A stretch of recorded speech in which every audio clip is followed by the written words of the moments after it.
Bonjour à toutes et à tous, bienvenue dans Autopsie littéraire, le podcast où on dissèque des romans. Aujourd'hui, on va parler d'une romance, on va parler du Canada, et on va parler de cul. Donc vraiment, papa et maman, c'est pas la peine de m'écouter.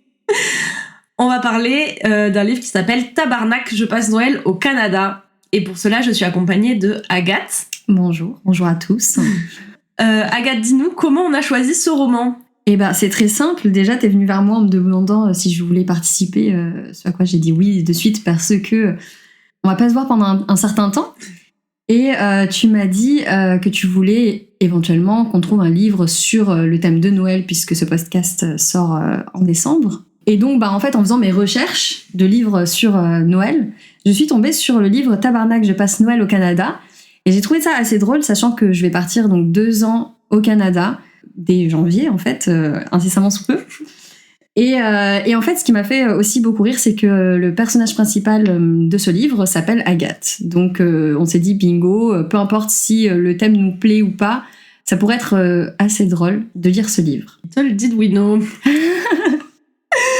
Ok, alors, Tabarnak, je passe Noël au Canada est un livre écrit par Natacha Pilorge de 352 pages publié aux éditions J'ai lu. Natacha Pilorge, c'est une autrice française qui était auxiliaire de vie pour les enfants en situation de handicap, ça on aime beaucoup, et qui écrit depuis 2017. Elle a commencé à être publiée, elle s'est auto-publiée sur Wattpad, ce qui explique beaucoup de choses, parce que ceux qui savent, mais Wattpad, ce qui marche bien, c'est un peu des fanfictions érotiques, dirons-nous, de choses, de fiction connue.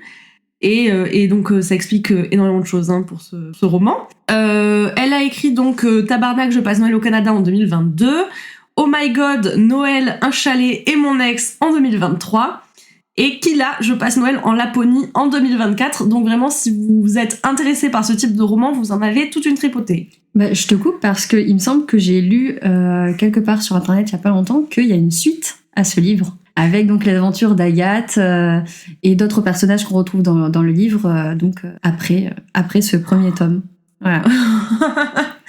Eh ben écoute, on vous dira à la fin si on est prête à le lire ou pas. Donc on va commencer par vous expliquer un petit peu qui sont les personnages. Tout d'abord, on a Agathe, qui est Agathe Moisan, qui est journaliste pour une maison d'édition, enfin je sais pas comment dire, une espèce de journal de voyage. Un journal, une maison de journalisme qui publie essentiellement sur les voyages, sur les hôtels, qui font des revues. Et Agathe a une meilleure amie qui s'appelle Laurine. Et elles sont toutes les deux en fait dans cette même entreprise, toutes les deux journalistes. Du coup, le livre s'ouvre sur une phrase sublime.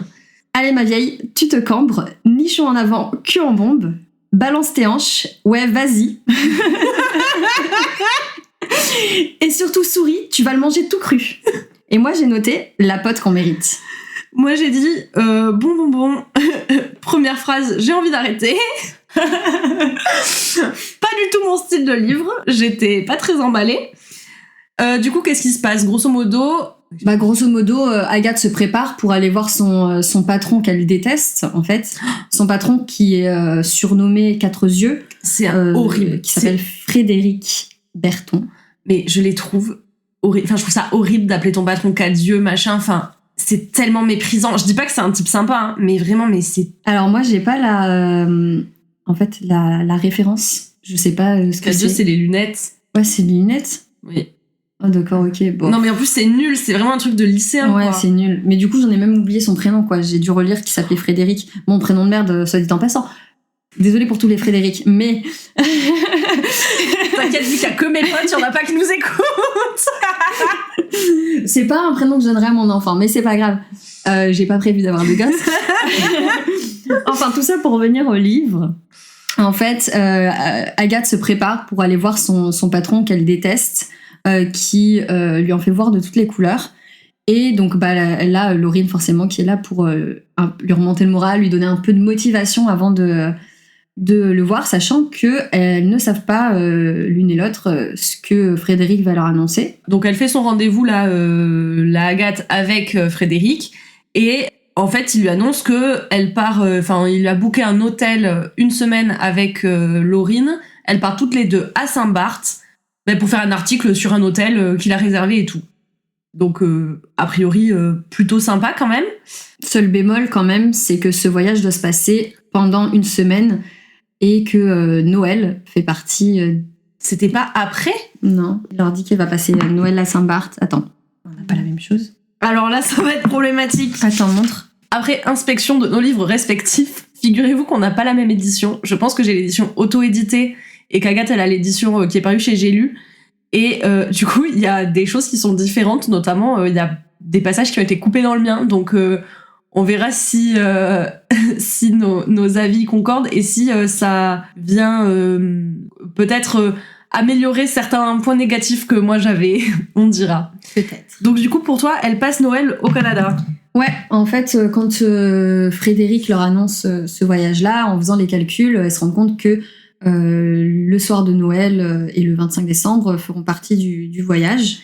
Donc, c'est un bémol, mais elles sont quand même toutes les deux très contentes de partir entre meilleurs potes, au soleil, bikini, petit cocktail sur la plage, tout ça.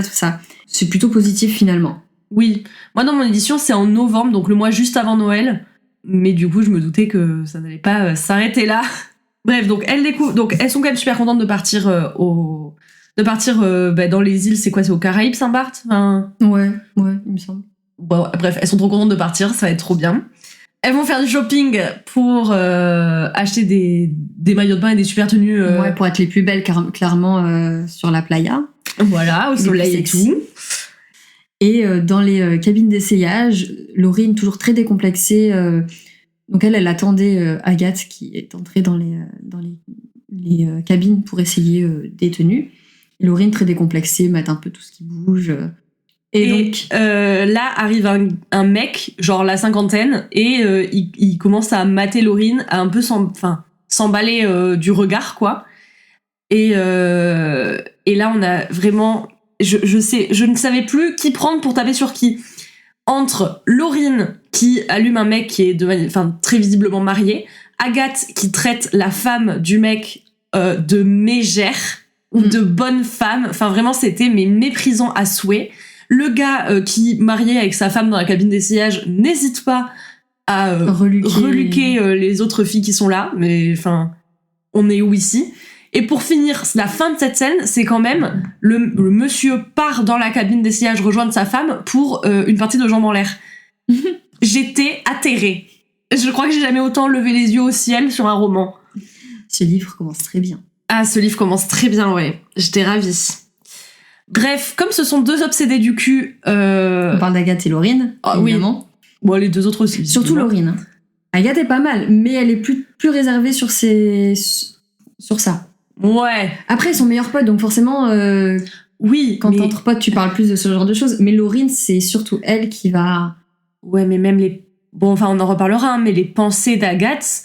Oui, mais on n'est pas dans la tête de Laurine. Je pense que ce serait pire. Hein. Oui, d'accord, mais moi, j'ai pas la même tête que Agathe, tu vois, et j'ai pas l'impression d'être une bonne sœur non plus. Donc, qu'est-ce qu'elle décide de faire pour ce voyage ? Agathe met au défi Laurine, et donc c'est un défi qui est mutuel, hein, évidemment, de ne fréquenter personne, en tout cas de n'avoir aucune relation sexuelle pendant ce voyage. Mais comme ce sont vraiment des grosses gamines qui ont 16 ans et pour qui le sexe c'est uniquement papa et maman, et tout le reste est autorisé. Donc bon, ça va, le pari, merci. Oui, en effet. C'est pas vraiment 16 ans. C'est pas nous à 16 ans, non, nous à 16 ans on n'était pas comme ça. Voilà. Mais c'est vraiment, je vous jure, elles ont un esprit de gamine, elles ont un esprit d'ado en fait, avec les vannes qu'elles font, la manière dont elles parlent et tout, c'est très, très ado quoi. Mais des ados qui ont le corps de jeunes dames. Ouais, parce que évidemment, ce ne sont pas des adolescentes, sinon ce serait un livre qui serait pas rangé dans la même catégorie. Hein. On avance un petit peu parce que quand même, oui, le livre est long. Elles arrivent à l'aéroport avec leurs valises remplies de bikinis et de mini-robes et de combi shorts. Nous nous sommes beaucoup posé la question, est-ce qu'on dit un ou une combi short ? Nous ne saurons jamais. Nous ne sommes pas d'accord en tout cas. Bref, donc elles regardent le panneau d'affichage et là elles se rendent compte que plot twist incroyable. En fait, elles ont une escale. Moi, j'ai ça dans mon livre. Moi, j'ai pas d'escale. Elles ont une escale à Saint-Barth et après elles montent ? Non. Et non. C'est ça, des incohérences que j'ai eues. c'est que il dit donc Frédéric leur dit qu'elles ont une escale et que l'escale c'est à Vancouver. Donc elles sont pas prêtes pour Vancouver. Mais c'est là l'incohérence, c'est que à aucun moment en fait elles parlent de Saint-Barth. Je suis en mode B. C'est une escale, tu restes pas à 4 heures, t'as pas besoin de t'acheter des... Tu vois? Ouais. J'étais en mode mais what the fuck? Et là, moi, j'ai directement... Elles se rendent compte que le vol est indirect pour Vancouver. Voilà. Et qu'elles vont pas à Saint-Barth. Donc bon, une petite incohérence, mais en soi, c'est pas très grave puisque la reste de l'histoire... En vrai, l'incohérence, c'est que du coup, pour toi, elles achètent des vêtements en note de frais pour une escale dans un aéroport. Ouais. Alors que moi, elles achètent des vêtements en note de frais parce qu'elles se rendent compte qu'elles sont faites entuber, qu'elles vont passer une semaine à Vancouver et pas à Saint-Barth et qu'elles savent qu'en bikini à Vancouver en décembre ou en novembre... À moins d'avoir un jacuzzi, c'est compliqué, mais ça fera pas toute la semaine. Voilà. Mais non, oui, en gros, moi, j'ai bien compris qu'elle s'était faite entuber, mais j'avais eu cette incohérence dans l'écriture qui parlait d'une escale. Je me dis, mais autant enlever cette partie de l'histoire. Ben, toi, tu n'as pas vu cette partie, et tant mieux, parce que vraiment, c'était inutile, et puis moi, ça m'a foutu des nœuds au cerveau pour rien. Mais surtout qu'on sait, je veux dire, le titre, c'est « Je passe Noël au Canada ». On se doute qu'elles vont y arriver au Canada, oui. Quoi. En fait, pendant un long moment, je me suis dit, mais en gros, elles vont comprendre que l'escale va durer plus longtemps que prévu parce que, je sais pas, moi, il y a un problème dans la météo et elles ne pourront pas partir à Saint-Barthélemy. C'est pour ça que quand, tu vois, elles arrivent, j'étais vraiment dans un autre truc, quoi. Ouais, non, ça n'a... Rien à voir. Mais enfin bon. Oui, donc tout ça se termine en drague du steward par Laurine. Évidemment. Qui, décrétant que le pari n'étant valide qu'à partir du moment où elle pose le pied au Canada... pourquoi pas se faire plaisir avec le steward. Exactement. Bon, évidemment, le steward tombe sous son charme, mais ça n'ira pas très loin. Attends, tu rigoles? Ah bon? Moi, dans mon livre... Attends, tu rigoles? Moi, dans mon livre, il se pécho dans les toilettes de l'avion avec une petite phrase... du coup, après double vérification, dans mon livre à moi, Laurine s'envoie bien en l'air avec le steward, et dans celui d'Agathe, ça a été censuré. Pas du tout. Moi, vraiment, c'est les deux ont mis leur masque de nuit... où on... Petite tisane et au dodo, finalement. Que d'affichage. Où on regardait des films. Enfin, voilà, mais... Juste, il y a une petite dragouille où Laurine demande à Robbie, donc le steward, si c'est bien lui qui s'occupera d'elle pendant le voyage. Il a dit qu'il serait ravi, etc. Il lui a fait les petits yeux, les yeux de biche, voilà, exactement. Mais rien de plus, quoi. Après, le chapitre d'après, elles arrivent au Canada, pour moi. Hein. Ouais. Moi, j'ai l'info que, visiblement, s'envoyer en l'air, c'est vachement bien. Donc, je suis ravie. Elles arrivent donc à Dawson City, sur le tarmac. Sur le tarmac. Et là, il y a une citation qui m'a fait... Enfin, vraiment, j'étais hallucinée. J'ai dit, ça fait du slip. C'est n'importe quoi, mais c'est pour vous donner un bel aperçu du niveau littéraire de ce roman. Enfin, vraiment, qui mérite peut-être d'être étudié dans les cours de français. La phrase est, je cite, « Je crois que je n'ai jamais autant serré les fesses de ma vie. Même quand un mec a essayé de se faufiler dans ce passage interdit, je n'ai pas été aussi tendue. » Waouh. J'en avais aucun souvenir. J'étais... Voilà, ça, c'est le genre de petite phrase revient très régulièrement. Un bonheur, un vrai bonheur à lire. En vrai, ça m'étonne pas tant que ça, finalement. Mais c'est vrai que je me souvenais pas du tout de cette phrase-là. Mais oui, en effet, c'est assez représentatif de certains passages du livre. Ouais, voilà, qui peuvent contraster avec d'autres. Oui. Et c'est Agathe qui disait ça. Top. C'est peut-être pour ça qu'au début du podcast, tu disais que Agathe était un peu délurée aussi, etc. Oui. Mais parce que moi, j'ai pas du tout le même personnage dans mon livre, visiblement. Écoute, on en parlera vraiment à la fin quand on fera nos avis globaux. Voilà. Mais je crois qu'il y a matière à débattre, visiblement. Mais chez moi, elle est aussi... Ouais, délurée que Laurine. Aussi vulgaire, en tout cas. Hein. Ah ouais. Enfin, parce que délurée à la limite, mais surtout qu'elle est très vulgaire. Ouais, mais parce que toi, t'as la version Wattpad. J'ai la version Wattpad, exactement. C'est pour ça, enfin, voilà. Mais bon, tout ça pour dire que, bon, elles arrivent à l'aéroport de Dawson City, là où elles doivent aller à l'hôtel. Et il fait donc très froid, puisqu'elles sont en petite tenue, avec les quelques affaires qu'elles ont pu acheter à l'aéroport avant de partir. Mais bon, ça fait pas l'affaire. Et à fond, la rencontre de Danny, qui est un personnage assez antipathique au début. Attends, mais il s'appelle Danny, toi? Ah, mais vraiment, il y a rien qui va. Moi, il s'appelle Bobby. Date du montage, je l'ai appelé Bobby, mais en fait, il s'appelle Bill, et je l'appellerai Bill plus tard dans le podcast. Donc, Bobby, Bill, même personne. Non, moi, il s'appelle Dani. Dani, elle le surnomme Shrek. Oui, alors moi aussi, elle le surnomme Shrek de manière très désagréable. Moi, il s'appelle Bobby. On va l'appeler Dobby, hein. Ouais, bon, bref. Moi, en tout cas, c'est un vieux monsieur. Un monsieur qui a 70 ans, j'ai envie de dire. Enfin, dans ce qui est dépeint, une personne avec un âge un peu avancé et qui est un peu rustre, un peu bourru. Ouais, voilà, nature peinture, et puis qui est pas drôle, quoi. Enfin, vraiment, qui est même plutôt antipathique, et bon, il est juste là pour aller les chercher, et franchement, ça se voit que ça lui fait chier. Donc, il parle pas dans la voiture, ou même il est assez désagréable. Oui, elles ont sorti une expression, je sais pas si tu l'as, mais on va se détendre les genoux. Moi, j'ai cette expression quand il allait chercher, parce qu'il fait la gueule. Non. Et vraiment, j'étais en mode, mais qui dit ça? Ah non, j'ai pas du tout ça. Oh c'est putain. Très bizarre. Bobby, Dani. Ouais. Dobby. Les amène à l'hôtel. Ouais. Au lodge. Et moi, là, c'est là qu'on fait le switch avec Jonah. J'ai la même chose. Là, on est raccord. On est raccord, c'est bon. En effet. Du coup, juste avant, donc je vois qu'on parle, là c'est un personnage principal masculin qui va être là. Et je me suis quand même fait la réflexion que du coup, page 30 pour moi, page 50 pour Agathe, on a eu que des meufs, 2 meufs qui sont les personnages principaux, et ils n'ont pas eu une seule conversation qui ne parle pas de mecs. Je vous promets que ce livre ne passe pas le test de Bechdel. C'est un truc de dingue. Ah ouais, non, là c'est quasiment toutes les conversations sont en effet dirigées vers un mec. Vers les mecs, vers les relations sexuelles, et comme elles sont toutes les deux hétéros, forcément, voilà. Mais enfin là, du coup, pour dire que ça passe à Jonah, et Jonah est aussi dépeint comme quelqu'un d'assez antipathique, d'assez sérieux, d'assez droit dans ses bottes, et droit tout court, très carré. Ouais. Donc Jonah est le patron de l'hôtel. Et il travaille avec son petit frère, qu'on découvrira un peu plus tard, non? Ou qu'on découvre dans ce chapitre-là, qui s'appelle Kylian, pour ma part.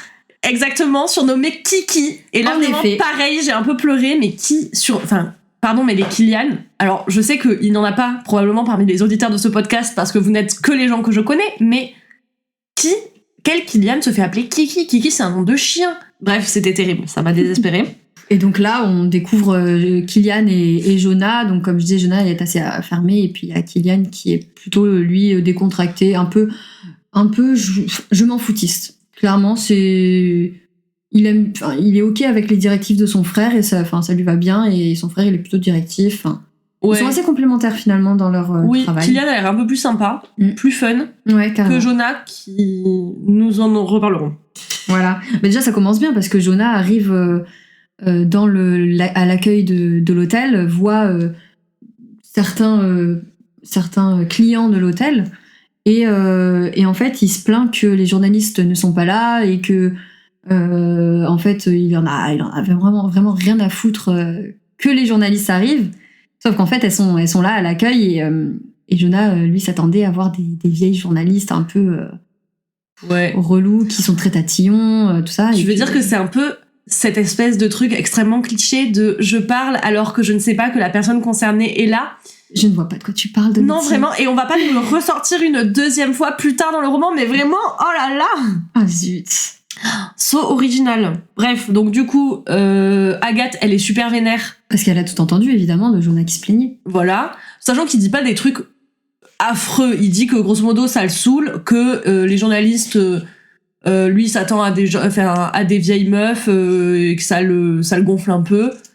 Et qu'il a autre chose à faire que de s'occuper de journalistes. Enfin, c'est pas non plus le scandale du siècle. Enfin, faut se détendre un peu la nouille quand même. Hein. Pardon, c'est très vulgaire comme expression. Il faut se détendre un petit peu. Oui, alors juste dans mes notes, j'ai quand même noté, parce que on apprend assez rapidement, enfin en tout cas pour ma part, qu'il a eu le cœur brisé par son ex, et que... et on va en entendre parler pendant longtemps. Ouais, vraiment trop longtemps.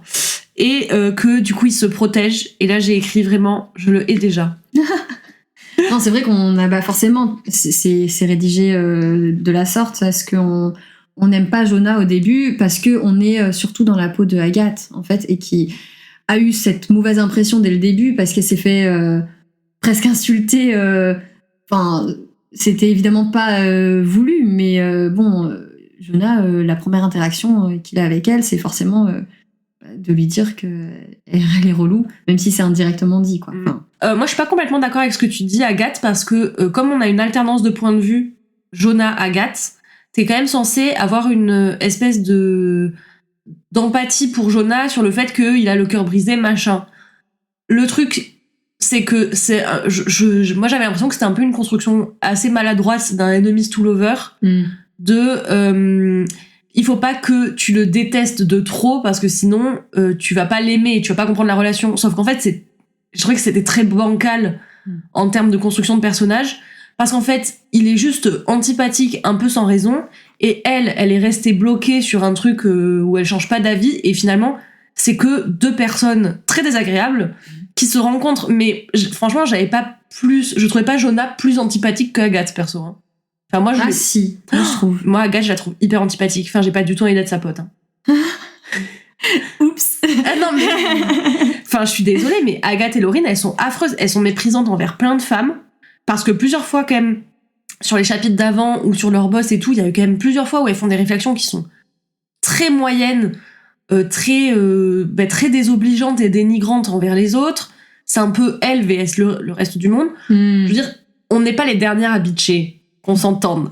Mais, on a plein de potes et on dit plein de trucs positifs sur les autres aussi, tu vois. Oui. Là, il n'y a pas un seul truc de positif qu'elle sorte.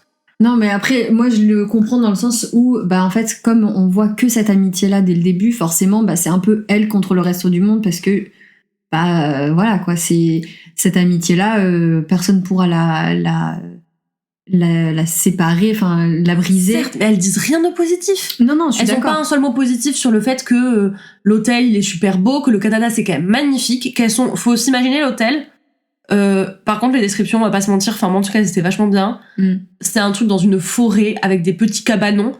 En fait, elle voit que le truc très luxueux, mais la forêt, le machin, elles en parlent jamais entre elles, tu vois. Non. Agathe, elle peut avoir des pensées comme quoi c'est joli, c'est beau, c'est machin, mais elles en parlent pas. Et donc, les seules interactions qu'elles ont entre elles, c'est où elles parlent de cul, ou elles sont très désobligeantes envers les autres. Ouais. Très souvent, en parlant de cul, d'ailleurs. Oui. Après, faut pas oublier qu'à la base, elle était censée être à Saint-Barth. Donc, on peut comprendre aussi moi, je les trouve l'état d'esprit au Canada, meuf. Oui, mais... franchement, et je préfère 1000 fois passer Noël au Canada qu'à Saint-Barth. Après, oui, le somme d'avoir foutu des maillots de bain dans la valise, mais bon, c'est pas non plus... Non, regarde, moi j'ai waouh, c'est incroyable, Laurine est en boucle et ne cesse de s'extasier sur ce qui l'entoure. Oui, ok, c'est moi qui suis de mauvaise foi. J'admets. Non, mais après, moi, je les trouve pas sympathiques quand même. Enfin. Oui, non, mais je peux comprendre. C'est pas des meufs que j'ai envie d'avoir dans ma vie, quoi. C'est pas mes copines. Non, je comprends. Et du coup, moi, Jonah, je l'ai pas trouvé plus désagréable. Franchement, le seul qui a grâce à mes yeux, c'est Kylian. Il est un peu concon, mais sympathique. Oui. Concon, je sais pas, enfin, juste, il a l'air juste fun. Ouais. On le connaît pas encore à ce stade-là du livre. Voilà, mais... Même sur tout le livre, je vous le dis d'avance. Plus décontracté, je mon avis. Ouais. Le seul que j'aime bien, c'est Kylian, et vraiment, c'est... J'ai pas envie de spoiler, mais... Bref, donc du coup, elles découvrent leur lodge, qui est comme on disait, perdu, niché dans une forêt. Ça a l'air magnifique. Ça a l'air très beau. Il y a de la neige partout. Franchement, un film de Noël. Finalement. Ouais. En livre. Je vais pas vous mentir, j'étais un peu jalouse, moi. En vrai, moi aussi, vraiment, quand je le lisais, je m'imaginais trop le lodge en chalet, en bois, avec un petit feu de cheminée, des baies vitrées qui donnent sur la nature, sur un espèce de lac. Que demander de plus, finalement? Que demander de plus? Je reviens un petit peu en arrière parce que je lisais pas bien mes notes et que je suis vraiment une connasse, mais je fais ce que je sais chez moi. Jonah, dans le truc de Jonah, il parle d'Agathe comme étant une nana bandante. J'ai vraiment écrit « je vais vomir ». C'est horrible. En fait, c'est... Moi, je l'ai pas, ça. Une nana bandante, mais quelle envie... Enfin, une envie de me pendre, c'est terrible. Tu peux pas parler des gens comme ça, c'est scandaleux. Il y a aussi la phrase « les nanas, je les dégote en ville quand le besoin se fait sentir ». Mais wesh, c'est pas des œufs. Enfin, je suis désolée. Déjà, moi, j'ai noté un autre truc aussi, c'est que, donc là, t'as dit nana, mais moi, je crois que la Miss apprécie moyennement mon ton. Et là, j'ai souligné, j'ai fait Miss, 3 petits points. Mais tellement désobligeants. Enfin, je suis désolée, ils sont tellement désagréables. Je vois pas comment je peux m'attacher à eux et avoir envie de les suivre pendant 300 pages. Hein. Donc là, on a les pensées d'Agathe qui s'énerve contre Jonah. Et notamment, à plusieurs reprises, elle dit c'est le genre d'homme que j'affectionne et c'est la raison pour laquelle je dois absolument le fuir. Et vraiment, pourquoi ? En fait, on n'a pas d'explication sur pourquoi. Enfin, en tout cas, à peu près jusqu'à la moitié du livre, on n'a pas d'explication sur pourquoi Agathe veut fuir absolument Jonah. Pourquoi ? Vraiment, pourquoi ? C'est incompréhensible. Cette phrase n'a aucun sens. On n'a pas, le personnage n'est pas assez construit pour qu'on ait. Ouais, on s'attend à ce qu'elle balance une petite anecdote, quoi, un ex, c'est ça. Un truc comme ça, et là, rien du tout, mais bon. Et du coup, là, j'ai aussi noté que c'est une mauvaise amie parce que, comme elle est vénère contre Jonah, elle dit des trucs hyper méchants à Laurine, qui est en crush sur Killian, en disant je sais que c'est probablement faux, mais je le dis quand même. Et je suis là, mais c'est méchant, c'est juste méchant. T'es pas une bonne amie quand tu fais ça. Elle a le seum que Laurine soit heureuse et qu'elle ait fait contre mauvaise fortune bon cœur, comme on dit. Elle est pas bien dans sa peau, clairement, la go, mais c'est comme ça, enfin bon. C'est. Mais tu dis qu'elle est pas bien dans sa peau, moi dans mon livre, on le ressent pas du tout qu'elle est pas bien dans sa peau. Non, enfin pas dans sa peau, mais plutôt dans sa tête. Enfin, tu sais, elle est dans un job pas qui lui plaît pas, elle adore être journaliste, voilà. Mais elle a un patron qui est exécrable, d'après ce qu'on lit. Je dis pas qu'elle l'est pas, hein, mais voilà. Et puis elle se retrouve quand même au Canada parce que le patron ouais, il a fait une mauvaise pas été cool. Franchement, ça c'était pas cool. Donc genre l'état d'esprit est bien écrit, on va dire, dans le livre. On arrive bien. Oui, elle est aigrie, quoi. Oui, elle est carrément aigrie. C'est le terme. Elle est aigrie. On dirait moi après une nuit aux urges. Et franchement, j'ai pas envie de lire ça. Les filles arrivent au chalet. Ouais. Et puis elles enchaînent direct. Enfin, en tout cas, moi, très rapidement, elles vont au bar. Ouais, moi, j'ai d'abord qu'en fait, elles sont dans le chalet, et puis Agathe, en admirant la vue depuis la baie vitrée, où le soleil commence à se coucher, etc., elle voit quelqu'un courir. Ah oui. Et devinez qui c'est, je vous donne un de mille. C'est Jonah. Et évidemment.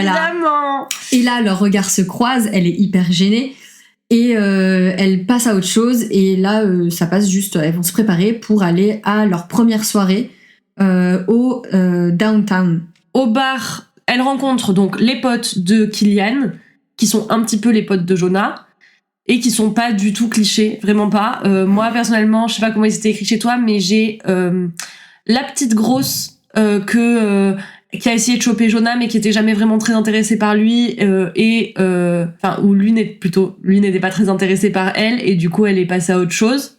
Ah non, c'était pas Jonah, c'est l'autre gars. Ah oui, non, c'était pas Jonah, là. Oui, je faisais les gros yeux. Je reprends. Elle était amoureuse d'un mec qui s'appelle Nolan. Et en fait, il s'avère que Nolan est juste gay. Voilà. Et qu'il est en couple avec Jerry. Ouais. À savoir que Nolan est un gros bûcheron canadien, clairement, voilà. Et vraiment, pareil, le couple du coup de gay, Nolan et Jerry, très axécule. Mais de manière très vulgaire et cliché en plus. Ah oui. Ouais. C'est-à-dire que t'as aucune subtilité dans la construction de ces personnages. Non. Ils sont gays et c'est tout. Ouais. On n'a aucune autre information. Genre par exemple, donc Marguerite, qui est la petite grosse là. Qui est aussi surnommée Margot. Ouais, bon. Pourquoi pas. Et je dis petite grosse, c'est pas que... C'est qu'elle est écrite comme ça, moi dans mon livre, il y a vraiment une petite boulotte. Et il y a un autre moment où elle est écrite petite grosse. Hein. Vraiment, j'étais là, bon bah super. Alors moi, j'ai pas du tout cette info, ou alors je l'ai complètement zappé.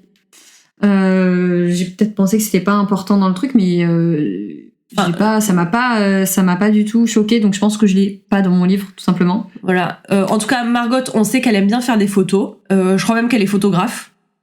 En tout cas, elle va le devenir. Et les deux autres, on n'a aucune information ni sur leur métier, ni sur ce qu'ils aiment dans la vie, à part each other, quoi. Enfin, vraiment, c'est... À part Ken entre eux. Franchement, c'est tout, quoi. C'est clairement ça.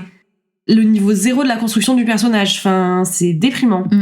Pour le moment, donc, dans le bar, on a Agathe, Laurine, Margot, Jerry, Nolan et Killian. Et donc, ils s'amusent, et Killian propose aux filles la spécialité locale, un sourdough. Qu'est-ce que donc un sourdough ? Explique-nous, Agathe. Un sourdough, c'est un alcool fort, donc il me semble que c'était du whisky. Ouais, du whisky d'érable. Ouais, du whisky d'érable, exactement, avec un petit twist. Et ben à l'intérieur de ce verre à shot, il y a un orteil momifié. Et le but, c'est de boire le shot mais sans jamais que les lèvres touchent cette horrible chose qui est l'orteil momifié. Donc il faut pas le boire trop vite, parce que si tu bois trop vite, littéralement l'orteil te rentre dans la bouche, ça te dégoûte, rien Ah, que passer. c'est dégueulasse. Enfin voilà, c'est un mets typiquement canadien visiblement, mais tu ne le feras pas tester celui-là. Hein. Non, jamais de la vie. Ouais, moi j'avais comme petite phrase, parce que ça existe vraiment du coup, et dans mon livre, ils disent que le slogan là, quand on te le sert, c'est drink it fast, drink it slow, but never let your lips touch the toe. Ouais, j'ai la ref, en effet. Ça me dégoûte. Et donc Agathe pense que vraiment elle ne va jamais arriver à voir ce truc, et franchement on la comprend. Ouais, non. Quoique Laurine, je crois qu'elle se pose Laurine, pas trop de questions. Elle se pose pas trop de questions. Hein. Ouais. Elle se pose pas trop de questions, et puis en fait comme c'est la spécialité et que tout le monde encourage Agathe dans le bar, vraiment elle se pose 15 000 questions. C'est comme sauter à l'élastique, quoi. Tu sautes pas de suite à moins qu'on te pousse. Enfin voilà, bref. Ouais, ou manger un verre de... Alors pas un verre de terre, mais tu sais, manger les trucs les nattos, ça me dégoûte. N'importe quoi qui est un peu dégoûtant. Ouais, quoi. Voilà. Tu y réfléchis à 3 fois, normalement. Et en fait, au moment où elle a le verre entre les mains et qu'elle réfléchit, qu'elle dit « je vais pas y arriver », elle tourne la tête et elle voit qui ? Jonah, évidemment. Évidemment. Moi, j'ai noté ma petite phrase. Il est apparu de nulle part comme Edward dans Twilight. C'est un peu la vibe. Vraiment, c'était ça, quoi. C'est là, la vibe. Ouais, et là, évidemment, comme elle le déteste et qu'elle veut le prouver parce que c'est une grosse prouveuse, Agathe, vraiment vivre pour les caméras, quoi. Et ben, forcément, là, ça lui a donné toute la motivation dont elle avait besoin pour boire ce sourto Et écoute, elle n'a pas laissé ses lips touch de toe. Hein. Non, apparemment, elle a réussi. On est bon, elle a réussi. Ouais. Voilà, moi j'ai aussi noté, alors je sais plus trop pourquoi, et on va peut-être pas refaire tous les chapitres, mais que Killian s'emballait déjà, s'il s'emballe bien trop vite, premier soir, il se dit déjà amoureux. Moi je trouve que c'est red flag absolu. Premier soir, tu me dis je t'aime, c'est mort. Enfin, c'est premier soir de rencontre, hein. Enfin vraiment, quelle angoisse. Ils sont beaucoup trop intenses, ces garçons. Laurine aussi, hein.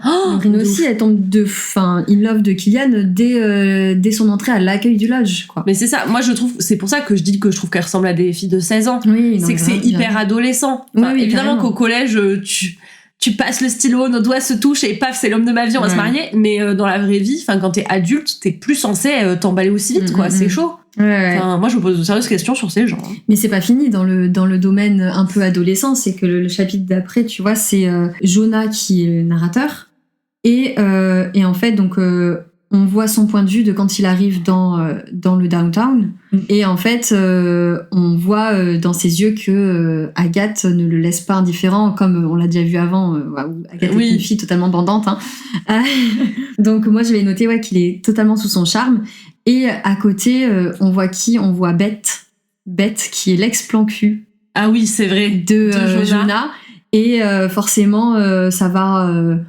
rendre un petit peu jalouse Agathe, mais d'un autre côté on a donc dans les yeux de Jonah qu'en fait il en a absolument rien à faire de Bette. Lui c'est vraiment un vide-couille, hein. Enfin c'est désolé du terme, hein, mais ah oui non mais vraiment comme je disais tout à l'heure, hein, les nanas je les dégote en ville quand le besoin s'en fait sentir. Enfin c'est vraiment t'as besoin d'une boîte de mouchoirs, c'est tout pareil, quoi. Moi j'ai noté donc quand il parle de Agathe, par contre, sa façon de me vouvoyer, de me prendre de haut me fait bander.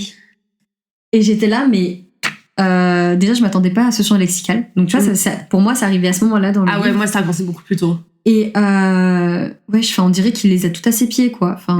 Et qu'il sait plus quoi en faire. Mais à un moment donné, faut se calmer un peu. C'est pour ça que j'aime moins Jonah que Agathe à ce stade-là du livre, quoi. Ouais, mais je comprends. Mais moi, elle est déjà comme ça, avec un truc elle les a tous à ses pieds. Et donc, Jonah, il va y avoir de l'attirance parce qu'il dit pas amen à tout ce qu'elle dit, quoi. Ouais. Mais enfin, du coup, pour avancer un peu plus dans le livre, ce qui s'ensuit, c'est que Jonah discute avec Killian et les filles, et il apprend que Quatre Yeux, le patron des filles, leur a fait une crasse et qu'elles étaient censées partir à Saint-Barth. Bref, voilà. Et il le prend un peu mal, finalement, parce que il aime pas trop travailler avec ce genre de personnes qui font des crasses à ses employés. Mais bon, on s'attarde pas plus que ça sur le sujet dans le chapitre. Et ensuite, en fait, la soirée se finit et il rentre en voiture. Et la soirée se finit par une bataille de boules de neige. Oui, oh mon Dieu, terrible. Alors très cliché finalement. Et devinez quoi ? Devinez qui Agathe vise avec sa boule de neige ? Jonah. Ils se poursuivent dans la neige. Et ils se retrouvent... Enfin, là, il y a une scène... Les bras l'un dans l'autre, en fait, parce que, je sais Ouais. pas... Moi, j'ai une scène hyper malaisante Un peu qui décrit comment elle l'excite, finalement. Enfin, vraiment, c'est... Ouais, c'est les dernières phrases, quoi, du Ouais. chapitre. Mais en plus, moi, j'ai noté dans ce chapitre que, en fait, il y a plein de phrases qui laissent sous-entendre qu'il peut être violent. Genre, enfin, tu vois, cette histoire de... l'histoire de Cadieux, par exemple, il veut direct contacter le patron, en découdre et tout. Mais, bro, t'as l'opinion que d'une seule personne que tu connais depuis moins de 24 heures... Bah, 3 heures, littéralement. Et t'es déjà en train de prendre parti pour elle comme un espèce de chevalier servant. Enfin, tu te prends pour qui, en fait? C'est... Bah, il est in love. Enfin, il est in love. Il est... t'as compris. Mais in love, Agathe, on n'est pas in love en 3 heures. C'est pas possible. Je te rappelle que c'est un livre de Noël. Tout est possible. Oui, non, mais c'est surtout un porno en 50 pages, là. C'est terrible, terrible. Enfin bon, ils sont tout émoustillés suite à cette bataille de boules de neige. Et c'est là que Jonah se rend compte vraiment que il y a peut-être un truc et qu'Agathe se dit que relou quand même parce que c'est le patron de l'hôtel et qu'elle est censée écrire un article sur son hôtel et qu'elle voudrait pas flancher rien que parce qu'il y a un deal entre elle et Laurine. Voilà. Et en plus de ça, parce que elle a une grosse fierté, cette Agathe. Ouais, elle a une grosse fierté. Franchement, il faut qu'elle la mette un peu de côté. Mais bon. Donc, début du chapitre 9, il y a Killian et Laurine qui rentrent ensemble pour un dernier verre. Ouais, en gros, on repasse sur le point de vue d'Agathe et en fait, on comprend que Laurine a décidé de poursuivre la soirée avec Killian, donc potentiellement de briser le deal, mais on n'en sait pas plus pour l'instant. Et moi, qu'est-ce que je me dis, puisque je suis en train de lire un livre de Noël, c'est que Jonah va rejoindre Agathe forcément dans le chalet, puisqu'il est au courant qu'il y aura pas Laurine, quoi. Moi, je pense que t'as été matrixée par Twilight. Je pense un peu aussi. Bon, tout ça se finit que la nuit passe, il se passe rien, et puis petit déjeuner pour se préparer pour la première activité que Laurine Jonah et Agathe a préparée. Au chien de traîneau. Exactement. Juste avant ça, on a quand même une scène où Laurine parle de caca avec Agathe. C'est vrai. Qu'on vous épargnera. Et vraiment, j'étais outrée. J'ai vraiment écrit, manquerait plus qu'elle parle de pipi ou une scène où elles font pipi dans la neige et c'est bon, on aura tout eu, quoi. Bah, tu ne penses pas si bien dire. Mais on en discutera plus tard. Je pense que c'est un des écarts entre les deux livres. Ouais, parce que moi, je l'ai pas eu. J'étais heureuse de pas avoir la scène de pipi dans la neige, quand même. On en reparlera. Elle débrief, a priori, il s'est rien passé entre Laurine et Killian. Ils ont parlé, mais rien de plus. Et là, Agathe elle est choquée. Ouais, incroyable. Incroyable. J'étais vraiment en mode, waouh. Je ne sais pas quelle est votre... Je sais pas quelle est leur vie, mais je trouve ça... Enfin, bref. Bah, choquant, en fait, que tu sois obligé de consommer quoi que ce soit parce que tu passes la nuit avec un mec. Ouais. Je dis pas que toutes les amitiés filles-garçons fonctionnent, mais à un moment donné, je veux dire, quand t'es à cet âge-là, surtout, t'es censé pouvoir te retenir. Alors, c'est le cas, tu vois, mais c'est pas censé être inné, que deux personnes soient obligées de coucher ensemble parce qu'elles se plaisent la première nuit, quoi. Mais moi, j'ai passé plus de nuits à discuter avec des gens que de nuits à coucher avec des gens. Enfin, à un moment, il faut... Bah, heureusement. Sinon, ce serait fatigant, mais pas. Ah oui, et non, ce qu'on n'a pas dit, c'est que là, on a enfin une explication sur pourquoi Agathe, elle veut pas se laisser tenter par Jonah. C'est que elle veut pas biaiser son article et elle veut pas non plus mettre sa fierté de côté, mais ça, elle le dit pas. Et je veux bien lui accorder ça sur le fait que c'est ok qu'elle ait pas forcément envie de sortir avec en tout cas de pécho le patron de l'hôtel sur lequel elle est censée écrire un article. Là, on va avoir des petites notions sur le background de Jonah, sur ce qui s'est passé. Donc, j'étais pareil hallucinée. Donc, en gros, il s'est fait larguer par une meuf qui était là juste pour le fric. Ouais. Et du coup, il nous fait une espèce de grosse dépression là où il buvait beaucoup trop tous les jours. Enfin voilà. Et alors, vraiment, le moment où j'étais joie et bonheur, est-ce que tu sais, Agathe, comment on sort d'une grosse dépression et d'un alcoolisme profond? Est-ce que c'est avec des traitements, une psychothérapie, un accompagnement médical? Ben non, pas du tout. Comment on en sort pour de vrai? On en sort quand il y a son frère Killian qui lui a collé son poing dans la gueule en lui hurlant ses 4 vérités. Mais waouh, mais qu'est-ce que ces hommes me font envie! C'est génial! Ouais. Toxic shit. Non mais c'est la masculinité, la virilité, finalement, c'est que par ça que ça se... Hein. Ah non, mais vraiment, puis c'est vrai que ça marche bien, hein, si vous avez des amis qui vont pas homme ne bien. va pas en psychothérapie. Mais carrément pas. Et puis, un truc de gonzesse, ça va pas aller bien, en vrai. On se crée un peu dessus, on se tape un peu dessus, puis d'un coup, ça va vachement mieux. Hein. Après avoir appris ça, on va donc à l'activité chien de traîneau. Et donc, on découvre les binômes, parce qu'il y a pas assez de traîneaux pour que chacun ait son traîneau. Donc, on a Nolan et Jerry en couple qui sont ensemble. Marguerite qui va avec le guide. Parce que normalement elle serait là avec Killian, sauf que Killian est tellement in love de Lauryn qu'ils se mettent ensemble. Et ensuite il reste 2 traîneaux tout seuls, donc Jonah et Agathe qui ont beaucoup trop de fierté pour se dire qu'en fait ils se détestent pas tant que ça. Et non, ils décident de faire traîneau à part, sauf que pendant la balade, Jonah a un petit accident de traîneau dans un virage. Il casse son traîneau et du coup il se retrouve bloqué avec Agathe. Quel dommage. Et puis on s'y attendait pas, hein, surtout. Hein. Ah non, vraiment. Bref, encore un truc kitsch à souhait, c'est que pendant qu'ils sont tous les deux sur leur traîneau, qu'est-ce qu'ils croisent? Un orignal. Que c'est beau. Enfin, cette activité n'est pas finie, mais en plein milieu, il faut bien se poser et casser la croûte. Et donc, ils se retrouvent à un super point de vue sur tout Dawson City. Ça avait l'air très beau. Ouais. Et donc, encore une fois, ils font des batailles de boules de neige, ils parlent de cul. Ils parlent de cul, mais les conversations, elles sont lunaires. Notamment Jerry et Nolan qui vont littéralement ken dans un buisson. Non, mais vraiment, hallucinant. Et Killian qui parle des boobs de sa pote, quand même. Ouais, c'est vrai. À des meufs qu'il a rencontrées la veille. Enfin, je sais pas, Et elles sont complètement tarées aussi parce qu'elles parlent de la fois où Agathe a été surprise en action avec un gars et de la fois où Lauryn a fini chez les flics pour racolage. Chez les flics, c'est non mais rien ne va. Enfin vraiment, quoique l'anecdote de Agathe, c'est quelque chose qui peut arriver à tout le monde. En fait, en gros, elle était avec son mec dans sa chambre, rien de plus normal. Et elle avait les mains dans le caleçon dans le froc de son mec. Et puis là, t'as la mère qui rentre dans la chambre. Ah, très gênant. Voilà. Bon, mais très gênant. Mais après aussi, le coup de t'es très bourré en soirée. Alors, vraiment, encore une fois, ça ne m'est jamais arrivé. Papa et maman, rassurez-vous. Mais, et donc, du coup, ça peut arriver, tu vois, un décolleté un peu, un mouvement, et hop, tu flashes un gars. Juste, pourquoi t'en parles à des gens que tu connais depuis 3 secondes? T'es censé être là pour le taf. Enfin, ou en tout cas, les personnes sont censées être là pour travailler toutes.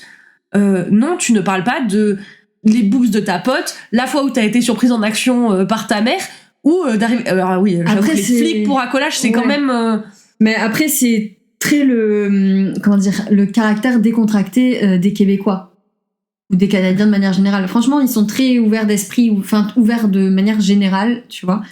Donc en soi, c'est pas si choquant que ça, mais d'un côté, en fait, ça parle que de ça, quoi. Mais c'est ça, ça ne parle que de cul, que de cul, que de cul. Voilà. C'est terrible. L'activité se finit là-dessus, et ensuite, ils décident de faire une activité jacuzzi. Ouais. Évidemment, les filles qui ont fait le plein de bikini, elles sont contentes. Elles ne manquent pas d'options. Non, ça c'est sûr. Mais enfin, du coup, pendant ce jacuzzi, à la base, Agathe, elle voulait se reposer de sa journée qui était un petit peu fatigante parce que faire du chien de traîneau, mine de rien, ça reste un sport quand même. Ouais. Et sauf qu'en fait, Lauryn, encore une fois, qui est full in love de Killian, décide d'inviter Killian et toute la bande dans un sale jacuzzi, ce qui me semble un peu compliqué parce qu'ils sont quand même beaucoup. Je sais pas compter, mais ça fait peut-être 6 personnes, je crois. Et bref, Agathe se retrouve à ne pas pouvoir rentrer dans le jacuzzi. Entend des bruits dans un buisson. Et peur. Oh my god. Et évidemment, il y a Nolan qui vient la soutenir parce que lui, il est grand et fort. Et mais qui c'est derrière ce buisson finalement? Est-ce un ours? Est-ce un loup? Surtout que Nolan, il est grand et fort. Il va pas que la protéger. Il va lui foutre aussi un énorme coup de coude dans le nez. Oui, ouais. Presque, non, elle pisse pas le sang, mais bref, c'est un peu comique, tu vois. Surtout qu'on sait ce qui va se passer. Franchement, c'est trop. On sait que c'est absolument pas un ours. Et que c'est forcément... Jonah, évidemment. À qui vous attendiez d'autres? Donc là, Agathe est forcément très gênée. Pourquoi? Parce qu'elle est en bikini devant Jonah, qu'elle déteste, mais qu'elle aime en fait bien, finalement. Oh là là, c'est vraiment trop horrible. Moi et mon corps de rêve, nous sommes en bikini devant un garçon qui nous plaît. Oh là là, c'est vraiment affreux ce qui m'arrive. C'est ça. Et puis évidemment... Il s'ensuit... On va passer vite parce qu'on va pas tout vous faire en détail, mais il s'ensuit une joute verbale interminable et gênante à base de... Qu'est-ce qui t'arrive, Agathe? Je te fais peur, et j'ai noté cringe. Mais c'est ça. Pas du tout. Non mais ah là là, quand j'ai lu ça, j'ai vraiment levé les yeux au ciel, j'ai demandé... C'est une joute verbale, mais cringe, c'est le mot, quoi. C'est horrible. Avec un truc où il comprend qu'il y a un pari entre Lauryn et Agathe. Et cette espèce de petite phrase de le gars il a beaucoup trop d'assurance, il fait tu sais que tu vas perdre le pari, sous-entendu avec moi. J'étais en mode mais ça va gars, il faut redescendre un petit peu. Ouais. Mais aussi, faut juste petit contexte, c'est que comment il l'apprend, c'est que Lauryn est quelqu'un qui ne sait pas en fait, qui n'a pas de filtre. Elle a 0 filtre. Donc forcément, quand elle voit Jonah et Agathe parler, parce que eux entre-temps sont rentrés à l'intérieur parce qu'ils étaient trop froids à l'extérieur, quand elle les voit parler tous les deux à l'extérieur, et ben elle a un peu envie de casser le truc, et donc elle va balancer le truc du fais attention à pas déraper, notre deal, je sais pas quoi, et donc c'est comme ça qu'il l'apprend. Et il y a plein d'autres choses en fait qu'il l'apprend comme ça grâce à Lauryn, mais voilà, ça reste très cringe cette situation-là, parce que vraiment c'est gênant. Vraiment, j'ai l'impression de voir une scène comme dans les lycées américains, tu sais, à la High School Musical.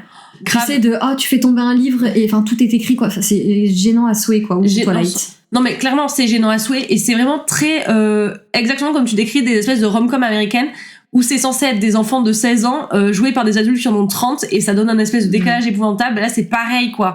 C'est terrible. Et j'ai noté également, est-ce qu'on peut arrêter de commenter le corps des gens, s'il vous plaît? C'est ça, la scène du jacuzzi, elle est aussi extrêmement malaisante à cause de ça. Vas-y, qu'on commande que l'un est super maigre, l'autre elle est super ronde, et non, on va pas rentrer à la piscine, et blablabla. Stop, ça suffit en fait. J'ai pas besoin de savoir ça. Oui, ça apporte rien. Vraiment, ça n'apporte rien, ça n'a pas de... Ça se voit qu'elle avait besoin de broder et qu'elle savait pas quoi dire. Mais tu vois, moi, il y a un autre truc que j'ai noté et qui m'a pas dérangé, mais que j'ai trouvé un peu saoulant, c'est que, en fait, au début, tu disais que la description des paysages était folle, que c'était plutôt bien qu'on arrivait à rentrer dans le truc. Mais en fait, c'est toujours la même chose. Il y a toujours des guirlandes partout, il y a toujours de la neige partout, et c'est toujours la même description. Peu importe où elle se trouve, qu'elle soit en ville, qu'elle soit au lodge, qu'elle soit dans la forêt. Moi, j'en ai pas eu autant des descriptions. Hein. J'ai l'impression que c'est toujours une du lodge, une de la vue du lodge, de la vue sur Dawson City. Et moi j'en ai eu très peu de descriptions. Mais non, mais moi, il y avait pas des guirlandes, j'ai pas, tu vois. Au marché de Noël, il y a des guirlandes de partout, sur les camions. Le marché de Noël. Il y a un marché de Noël. On en discutera plus tard. Mais bref, il y a des descriptions qui sont pas forcément nécessaires, et on sentait qu'elle avait besoin de broder sur certains passages. Et voilà. Mais bon, après, ça enlevait un peu le côté cringe par exemple, typiquement, là, j'ai une phrase à la fin de leur discussion entre Jonah et Agathe, au moment où ils vont rentrer. Il lui dit: tu m'exaspères autant que tu m'attires, Agathe, murmure-t-il. Il va falloir crever l'abcès avant qu'on ne puisse plus se supporter. Et là, je ne vois qu'une solution. 3 petits points. Et moi, j'ai marqué forcément le cul. Clairement. C'était gros sous-entendu, mais bon, surtout qu'en plus, ça n'a pas de sens. On comprend pas pourquoi il a changé d'avis si vite. C'est-à-dire qu'au début du chapitre, il nous explique, ou 2 chapitres avant, il nous dit: ah là là, moi les femmes, j'en peux vraiment plus. Depuis que mon ex m'a brisé le cœur, c'est un horrible, machin. En plus, elle est là pour l'article, ça va pas le faire. Et en fait, là, il a changé d'avis. Visiblement, il a envie de la pécho, et on sait pas pourquoi. On sait pas ce qui s'est passé. Pourquoi d'un coup elle devient intéressante? C'est juste parce qu'elle te dit non? Ouais, je pense que c'est ça. Je pense que c'est quelqu'un qui lui dit non, qui lui résiste. Mais on n'a même pas une phrase dans la tête de Jonah. La bête Betty là du bar, elle était chaude comme un marron, voilà. Et finalement, ça l'intéressait pas plus que ça, puisque juste à côté, il avait Agathe qui le snobait, et il aimait un petit peu le défi de pouvoir se la pécho, quoi. Et voilà. Mais bon, c'est souvent comme ça dans les films de Noël, dans les, il faut bien que dans le storytelling, t'as un obstacle. Oui, mais souvent t'as une petite phrase qui dit mais quand même, je vais quand même le tenter. Là, quand t'es dans sa tête, il est en mode non, j'y vais pas. Puis dès que t'es dans la tête d'Agathe, il y va de ouf. T'es en mode à un moment, il faut être un peu cohérent, monsieur. Franchement, ça me fait penser au podcast que j'écoute sur les films, où genre il y a des trucs qui n'ont pas de sens, et t'apprends que le truc il a été monté, remonté, démonté dans tous les sens, tu vois. Et là, franchement, je sais pas si on peut faire pareil pour les livres, mais ça se trouve, ça a été écrit, réécrit dans X trucs, et ça a perdu complètement la trame du début, mais ça n'a pas de sens, c'est archi incohérent, on sait pas. Et alors là, vraiment, ça va revenir. Hein. Enfin, si vous êtes déjà saoulés de m'entendre dire ça, soyez prêts, ça va revenir. Donc toujours à la soirée quand même, il y a un moment où il y a Killian et Jonah qui discutent, et en tout cas moi j'ai un truc où Killian et Jonah discutent à la fin de la soirée en mode Killian essaie de comprendre un peu ce qui se passe entre Jonah et Agathe, et donc là j'ai été hyper étonnée parce que Jonah explique à Killian que il peut pas sortir avec Agathe, alors que 2 pages avant il est en mode je vais briser ton pari, Ouais. Non, après sortir, enfin. Non, mais il explique qu'il va rien se passer avec Agathe alors qu'il était clairement en train de la draguer 2 pages avant. Enfin, ça n'a aucun sens. Ce personnage n'a pas de sens. Non, et puis pour moi, c'est à ce moment-là que on comprend le background de Jonah sur Marion, donc son ex qui était là que pour l'argent. Ouais, c'est le truc que j'avais avant et que je voulais expliquer. C'est pendant la discussion avec Kylian.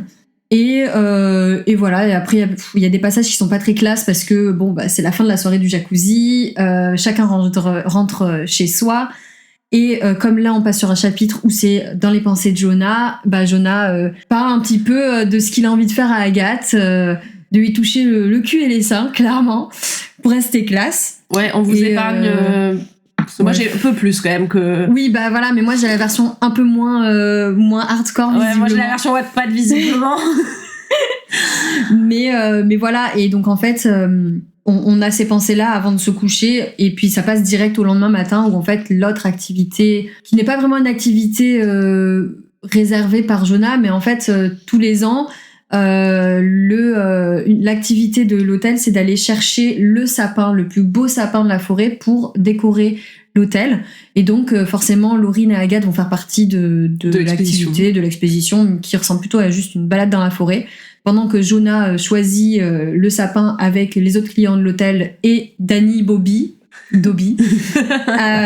Et en fait, on comprend aussi à ce moment-là que Danny est vraiment comme un deuxième père pour les garçons et que même si c'est quelqu'un de très pas renfermé mais de très brut, de décoffrage, en fait il reste quand même quelqu'un de très bon conseil et de très bienveillant pour les garçons, comme parce qu'il a vraiment une figure paternelle, Kylian et Jonah. Donc voilà, en soi ça c'est l'activité de la journée. Et ensuite, une fois qu'ils ont choisi le sapin, ils rentrent et puis ils le décorent tous ensemble avec les clients. Bon, moi, j'ai pas cette scène-là. Directement, on passe à l'activité du jour, vraiment, de l'après-midi. Et du coup, bah moi, la découverte que Bobby, c'est le père, enfin, c'est un père adoptif et tout ça. Je pense que je l'ai à un autre moment.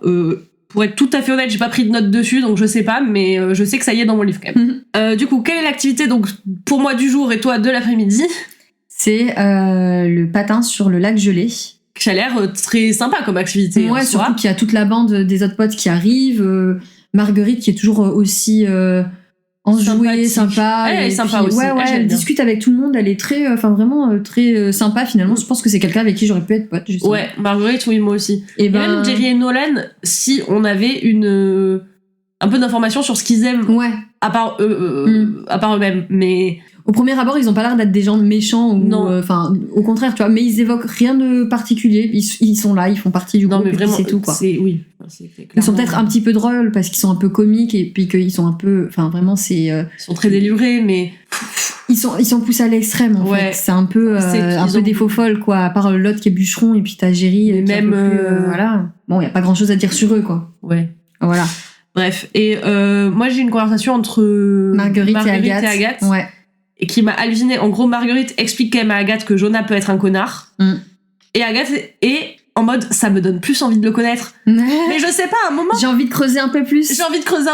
Waouh, ce mur m'a l'air si beau. Allons le voir de plus près en fonçant très vite dedans.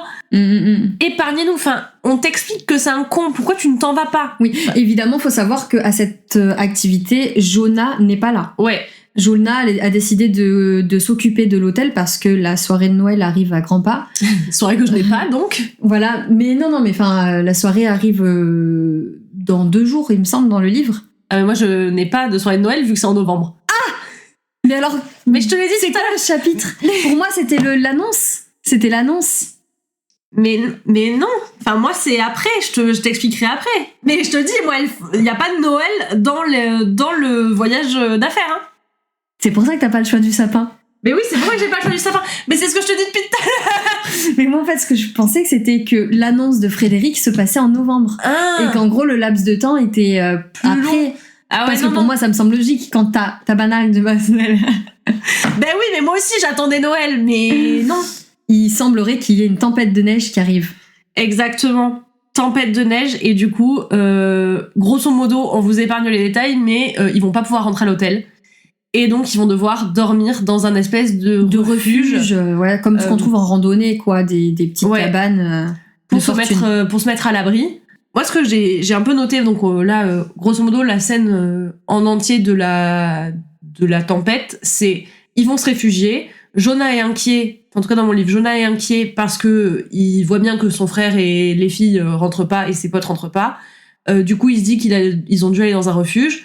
Il panique un peu. Il y a Bobby qui prend le relais sur la gestion de l'hôtel. C'est ça. Et il part en motoneige les aider. Et en fait, ce que j'ai trouvé un peu dommage dans cette scène, c'est que ça prend plusieurs chapitres quand même. En fait, je sens bien que je suis censée être inquiète pour eux, mais en fait, je sens pas la tension. Bah non, moi non plus, parce que moi, je vois Jonah arriver. Non, pas arriver, mais juste prendre son motoneige et tout. Et j'ai noté plusieurs fois, ça m'a fait rire. Oui, alors en fait, là, on est dans les yeux de Jonah à ce moment-là, parce qu'il s'inquiète, il se demande où est-ce qu'ils sont, tout en sachant qu'ils sont probablement au refuge. Et il dit, c'est quand on risque de perdre une personne que l'on se rend compte qu'on tient à elle. Et j'ai mis, mais il est full in love, lui, putain. Mais c'est trop bizarre. Et en plus, en vrai, il arrive dans le chalet, il se passe rien. Enfin, genre, il y a rien, il n'amène rien de plus que le fait qu'il soit là, quoi. Oui. C'est pas comme s'il amenait, moi, il amène ni bouffe, ni couverture, ni rien du tout. Non, c'est vrai, t'as raison. Il arrive et c'est tout, quoi. Oui, et il passe la nuit avec eux. En plus, on a une nouvelle scène qui prouve que Agathe est une très mauvaise amie. Pas celle qu'on écoute, mais l'autre. Parce que il y a Killian et Lauryn qui, après le stress visiblement généré par cette tempête, et en vrai, j'ai du mal à critiquer parce que j'imagine que ça va être très stressant d'être dans une tempête, mais en même temps, l'autrice ne nous fait absolument pas ressentir l'urgence et la panique. Non. Bref, ils se mettent dans une chambre et il y a Agathe comme une espèce de... Moi, c'était pas dans une chambre. Hein. Ah, moi, ils se mettent dans une chambre, dans le chalet. Ah non. Ah, tu parles de Lauryn et Killian ? Oui. Ah oui, pardon. Lauryn et Killian, ils se mettent dans une chambre et il y a Agathe qui vient tambouriner à la porte comme une sale peste, là. Mais parce qu'elle veut pas que Lauryn... Mais ouais, mais c'est pas son problème, en fait. Gâche le deal, oui, en effet. Enfin, à un moment, c'est juste une mauvaise amie de faire ça, tu fais pas ça. Bref, donc du coup... Mais ça, c'était avant que Jonah arrive. Et donc là, Jonah arrive. Mais attends, moi, j'ai noté un truc, ça m'a fait rire, c'est que il dit qu'il va prendre sa motoneige, et j'ai écrit MDR, ça change du prince sur son cheval blanc. Mais ça donnait vraiment l'impression qu'il arrive en héros. Alors qu'en fait, comme tu dis, il apporte rien. Il se passe rien. Et tout le monde est en mode, waouh, Jonah, t'es venu, c'est absolument incroyable. D'ailleurs, dans la petite phrase que j'ai notée juste pour le chapitre, normalement je mets des flèches pour noter ce qui se passe dans un chapitre. J'ai juste une seule flèche et j'ai arrivé de Jonah au refuge. Voilà. Donc il se passe rien de plus. Il ne fait rien de plus. Voilà. Donc oui, il y a une branche qui pète. Enfin, on va pas non plus.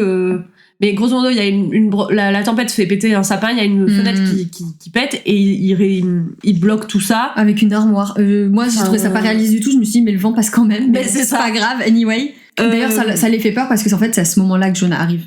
Oui, c'est au moment où la fenêtre se brise et Jonah arrive. Waouh, la fait peur à tout le monde. Ouf. Mais alors moi j'ai noté quand même, elle est brune ou elle est blonde, Agathe, parce que dans le début de mon livre, moi elle est blonde, puis là d'un coup elle devient brune. Et j'ai pas saisi. Non, pour moi elle est blonde. Bah moi il y a écrit un moment dans ces chapitres-là, les cheveux bruns de Agathe, et je t'en mode mais pardon. Elle est censée être blonde. Bah ouais, ok. Bah écoute, non mais ce livre n'a pas de cohérence. Et j'ai noté aussi un truc qui m'a fait rire, c'est que encore sur le thème du cheval blanc, c'est dans le POV de Agathe, elle dit « Voilà que je me prends pour une pseudo-princesse Disney enfermée dans la tour d'un château délabré qui attend que son beau chevalier vienne la délivrer. » Et j'ai mis « Sur son cheval blanc ». Sur son cheval blanc, sa motoneige ronflante. Voilà. Et puis bien sûr, Jonah arrive à l'instant, vraiment 5 secondes après, Jonah est là, n'apportant rien de plus. Enfin bon, ça se finit que ils vont tous se coucher dans la pièce principale devant le feu. Et puis forcément Agathe dans les bras de Jonah et on passe au POV de Jonah et Jonah décrit comment son membre se lève quand Agathe dort avec lui, s'enroule autour de lui quoi, alors qu'elle est juste en train de dormir. J'ai vraiment pas besoin de savoir. Vraiment. Et encore on n'en est pas au truc des sucettes. Du coup bon, il passe la nuit et là c'est vrai, Agathe a pointé quelque chose de très important qui est que quand je vous ai dit il manquait plus qu'elle fasse pipi dans la neige. Ah ben Lauryn l'a fait pendant la nuit, faire pipi dans la neige, je crois. Enfin bon, bref, c'était accompagné de Killian, avec une description de comme quoi c'est terriblement pas sexy parce que ça laisse des traces. Oui. C'est ce que j'avais dit. Voilà.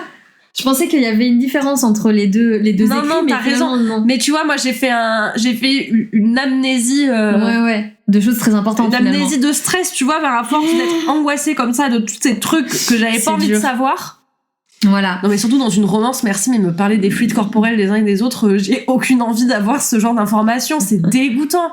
Et pourtant, Dieu sait que je travaille avec un, donc moi j'aime pas, ça me dégoûte et vraiment les blagues de pipi caca, ça me fait zéro rire. Non, moi non plus, enfin en tout cas pas dans ce genre de choses. Après peut-être avec une pote quand on est un peu bourré ou quoi, mais moi ça arrive pas tous les jours. Ça me fait très peu rire. Enfin vraiment, il faut qu'elle soit excessivement bien amenée pour que ça me fasse marrer, mais sinon faut que ce soit subtil. Mais bon, c'est rarement sinon subtil. ça me fait ça me dégoûte en fait. J'aime pas qu'on parle de pipi et de caca. Voilà.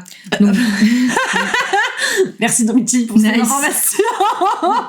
La nuit passe et le lendemain matin, le soleil est à peine levé. Que Jonah en fait s'habille parce qu'il veut cacher sa proéminence, voilà. Et si joliment dit. Et qui prétexte qu'il va aller chercher des bûches pour le feu, en attendant que Danny Dobby arrive. Et Agathe, qui ne peut pas s'empêcher, va le suivre. Et forcément, au moment où ils arrivent dans on va dire l'endroit où il y a les bûches, et ben ils se pécho. C'était le premier bisou, enfin. On est à la moitié du livre et enfin il se pécho. C'est ça. Sauf que le problème, c'est qu'ils sont interrompus par Danny qui arrive avec son gros pick-up pour chercher tout le monde. Voilà. Donc et après en plus ils en reparlent pas, enfin en tout cas pas tout de suite. Donc il y a un peu malaise. Surtout que Jonah, en fait, dès l'arrivée de Danny, presque s'écarte d'Agathe et fait comme si rien ne s'était passé. Ouais, choc électrique le gars. Et en fait, il va passer les prochaines heures, je pense les prochaines 24 heures, à ignorer Agathe comme s'il ne s'était rien passé. Forcément, Agathe, elle va être déçue, mais pas aussi, du tout un move de connard. Vraiment, non, voilà, c'est ça, elle va être énervée. Waouh. Donc là, on est revenu aux enemies. En fait, c'est du enemies to lovers, du enemies to lovers. Enfin bref, c'est. Mais ouais, puis vraiment, on tourne en rond, quoi. Exactement. Tourne en rond. Il n'y a pas, ça n'avance pas. C'est terrible. Agathe découvre le resto de l'hôtel. Ouais. Avance. Oui. Agathe effet. Découvre le resto de l'hôtel. Elle découvre une petite maminette, Constantine, qui est fort sympathique, mais qui, au bout de 3 secondes de conversation, lui parle de son défunt mari. Et comment il la faisait jouir. Et j'étais vraiment... Quoi ? Personne... T'as pas ça, toi ? Non, j'ai pas ça, moi. Moi, j'ai Constantine qui explique que quand il y a Jonah qui rentre dans la salle, elle dit à Agathe... Il faut regarder avec des yeux. Ça me fait penser à mon mari, je sais plus comment il s'appelle, Jean-Michel, on va dire. Il m'a donné les meilleurs orgasmes de ma vie. Et j'étais vraiment en mode, mais pourquoi tout le monde n'a aucun filtre dans ce livre ? Enfin, j'ai pas du tout. Pourquoi les gens parlent que de sexe ? Y a-t-il pas d'autres sujets de conversation ? Et puis il y a tellement de trucs mignons qu'on peut dire sur tant d'années de mariage. Tu vois, ça me fait penser à comme il me regardait, comment s'aimer. Tout l'amour, tous les projets qu'on a pu construire, tu vois, des choses concrètes, pas juste vraiment baiser comme des lapins.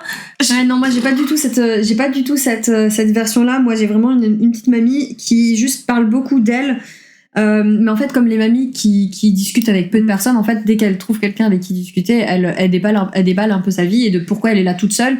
Donc elle explique que c'est là où son mari l'a demandé en mariage, il me semble, un truc comme ça, et depuis, elle passe tous les Noëls, depuis qu'il est mort, toute seule au Dawson, il me semble. Oui, moi aussi, j'ai le fait qu'il l'ait demandé au mariage ici. Ouais, c'est ça. Que ça a beaucoup de... Mais voilà, tu vois, il y a beaucoup de choses qui sont importantes pour elle. C'était peut-être pas la peine de rajouter un orgasme là-dedans, quoi. Non, en effet, c'était pas nécessaire.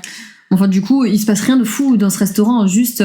Il y a un concert de danse avec des cuillères en bois. Je sais pas ce que ça vient faire là, mais pourquoi pas. Apparemment, c'est une tradition.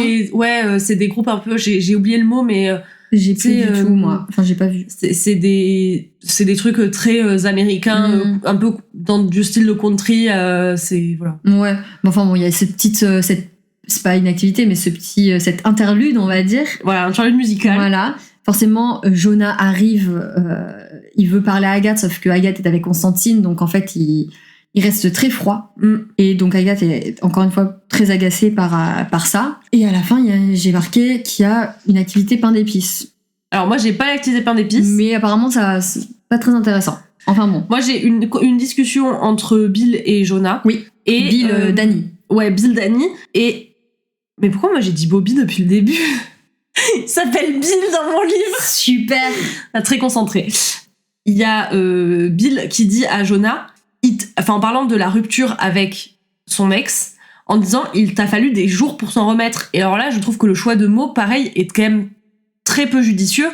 Si on parle d'une rupture qui t'a nécessité des jours et pas des mois, voire des années, non, mais je suis d'accord ça avec ne toi, justifie pas de se mettre les trucs. Enfin, je veux dire, des jours, des jours, c'est une rupture de lycée. On s'entend, c'est censé durer moins d'un mois et demi, tu vois, des jours. Enfin, ça va. Je pense que clairement, ça a pris des mois. C'est juste qu'il a choisi.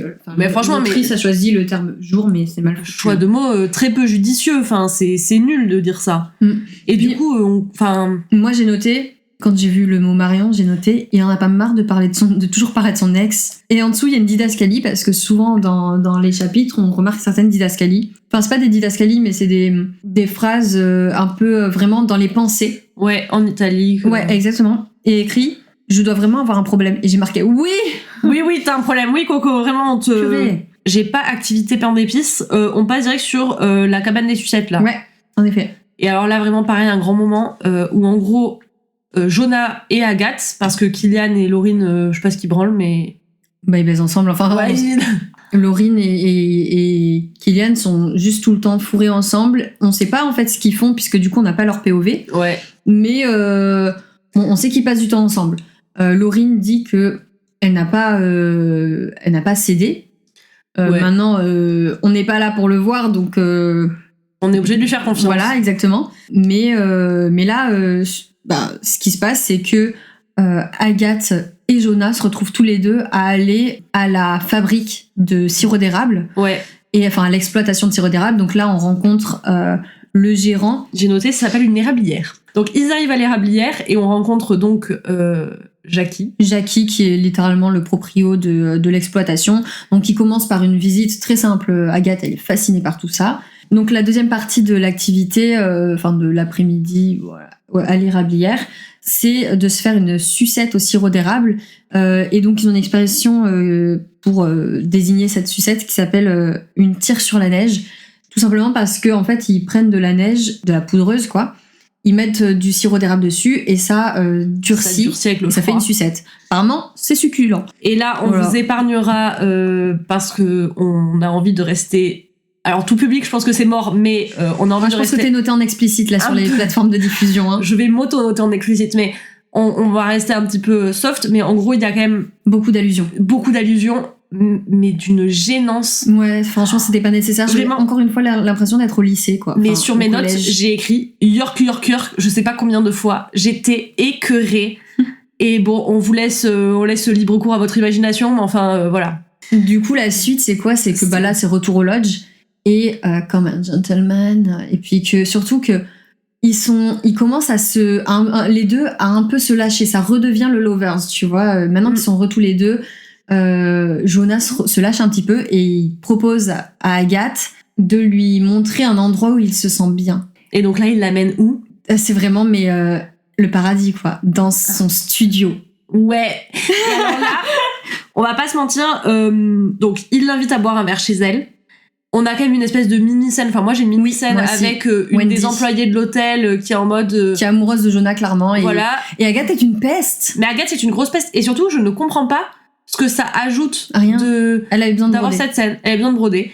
Et alors, là où vraiment, j'ai compris... Alors, si j'avais déjà compris que le livre n'était pas pour moi, mais là où j'ai vraiment décidé que c'était fini pour moi... c'est quand on a une scène où ils sont, donc il y a une baie vitrée magnifique dans le loft dans le studio bureau de Jonah, qui donne sur une partie de la forêt qui est hyper sauvage. Et là, il regarde dans la nuit. Il y a un loup et il voit le loup. Et vraiment, je suis là, mais tuez-moi.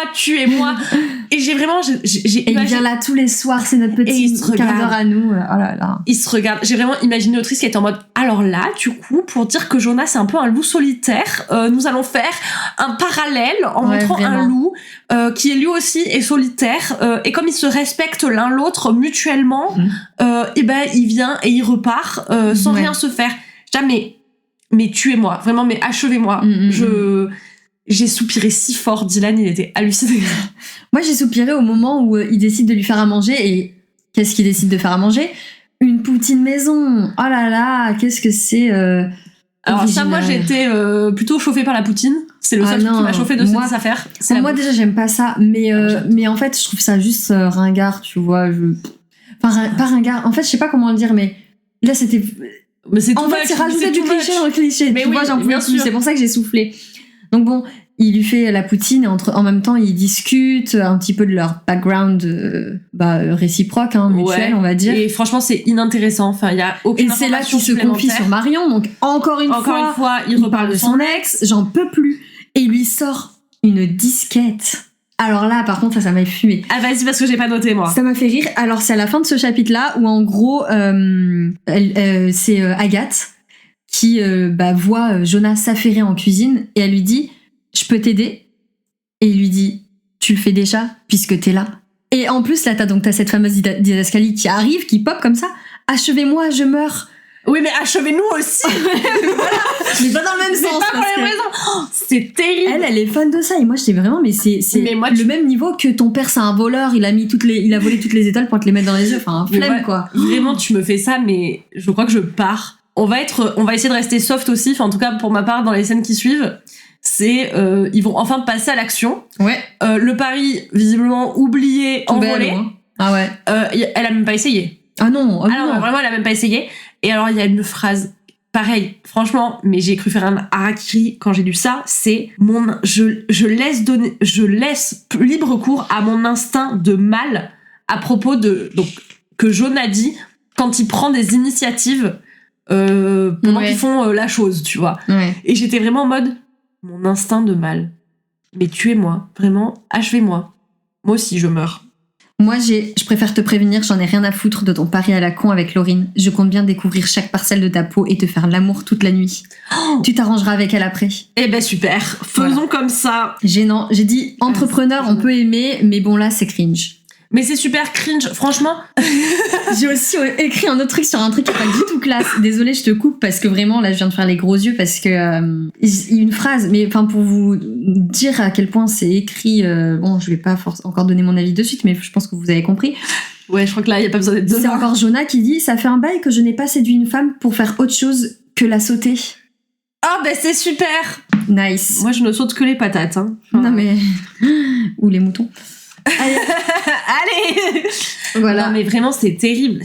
Et puis c'est même pas, enfin moi en tout cas ça m'a plus gêné fortement qu'autre chose. Je crois que j'aurais vraiment préféré un truc beaucoup plus subtil où t'as pas un chapitre entier consacré à la chose, mais juste une petite phrase de je passe la nuit, j'oublie le pari et c'est très bien, tu vois. Non, pas dans ce livre. Autant il y a des livres je veux bien.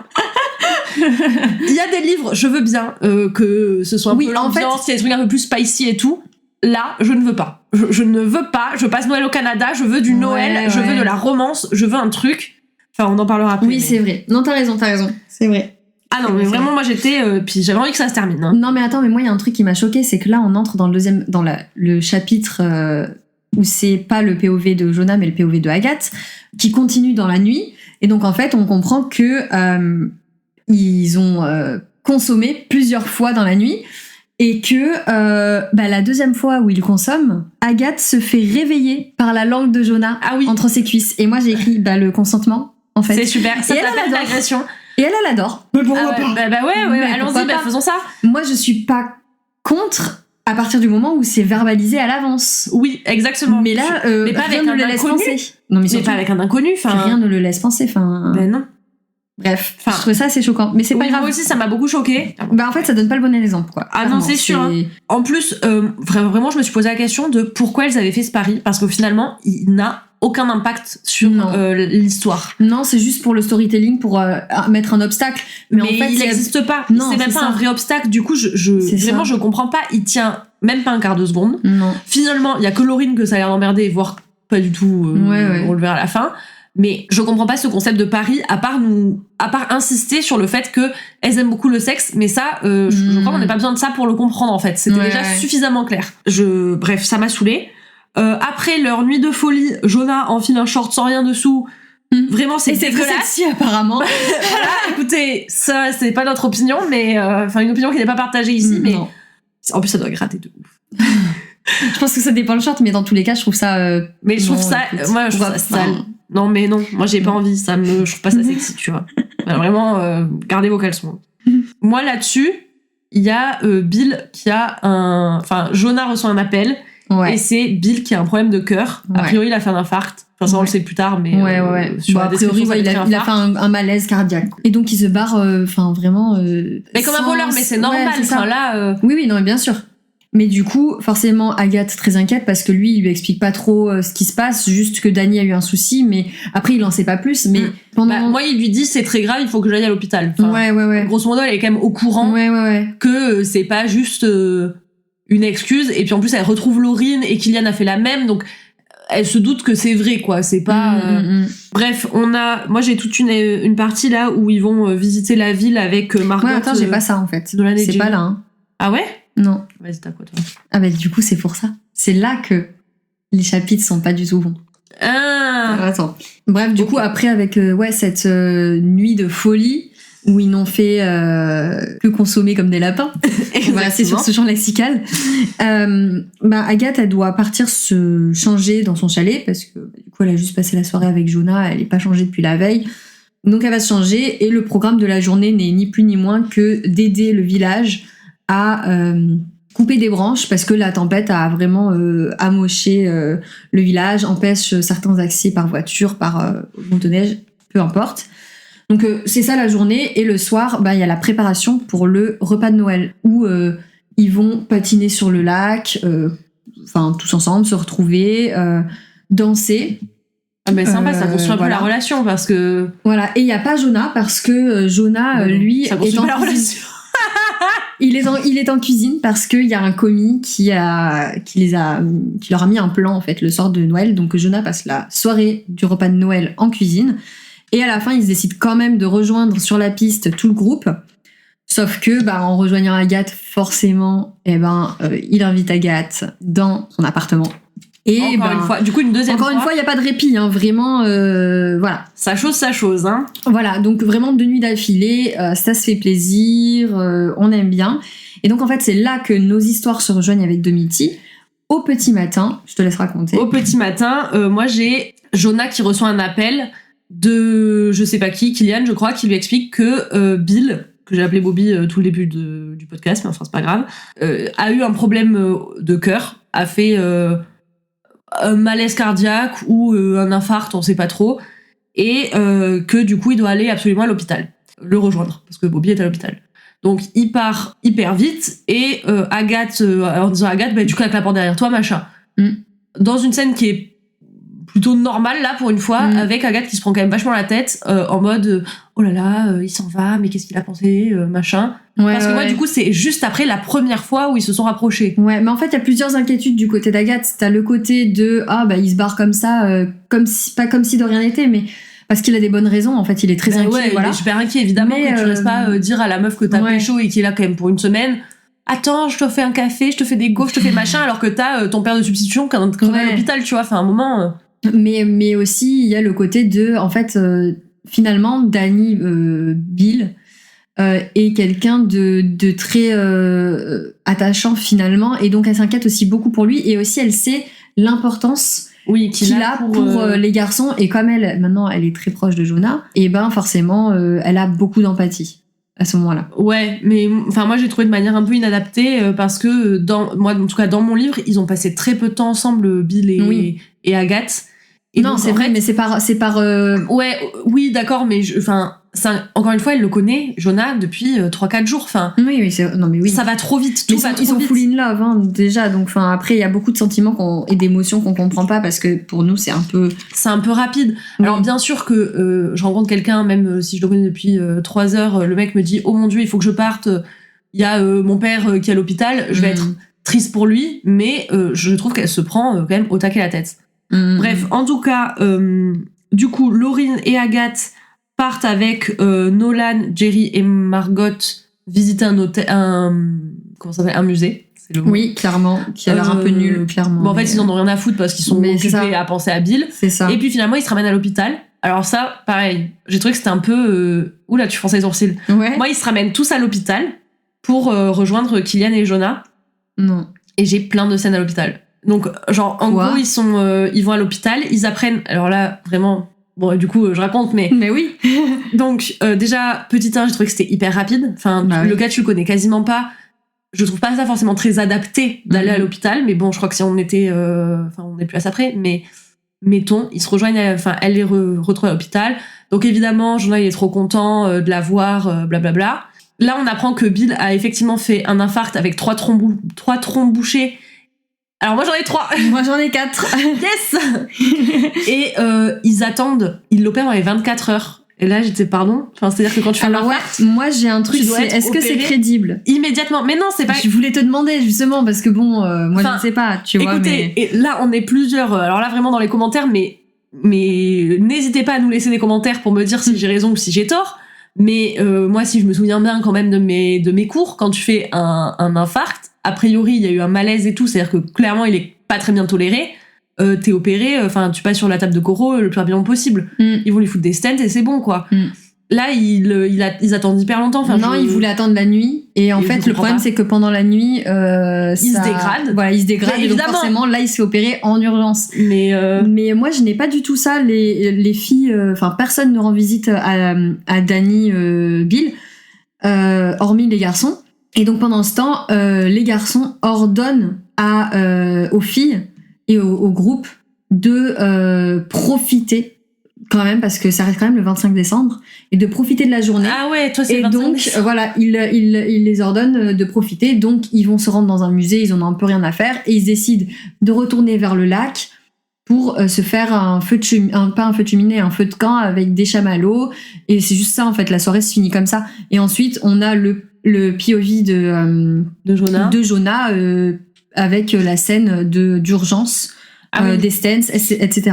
Parce que moi là du coup il tombe dans les bras de Agathe. En plus non moi c'est justement ça, tu vois. Agathe est très inquiète parce qu'elle n'a zéro nouvelle de Jonah et de Danny.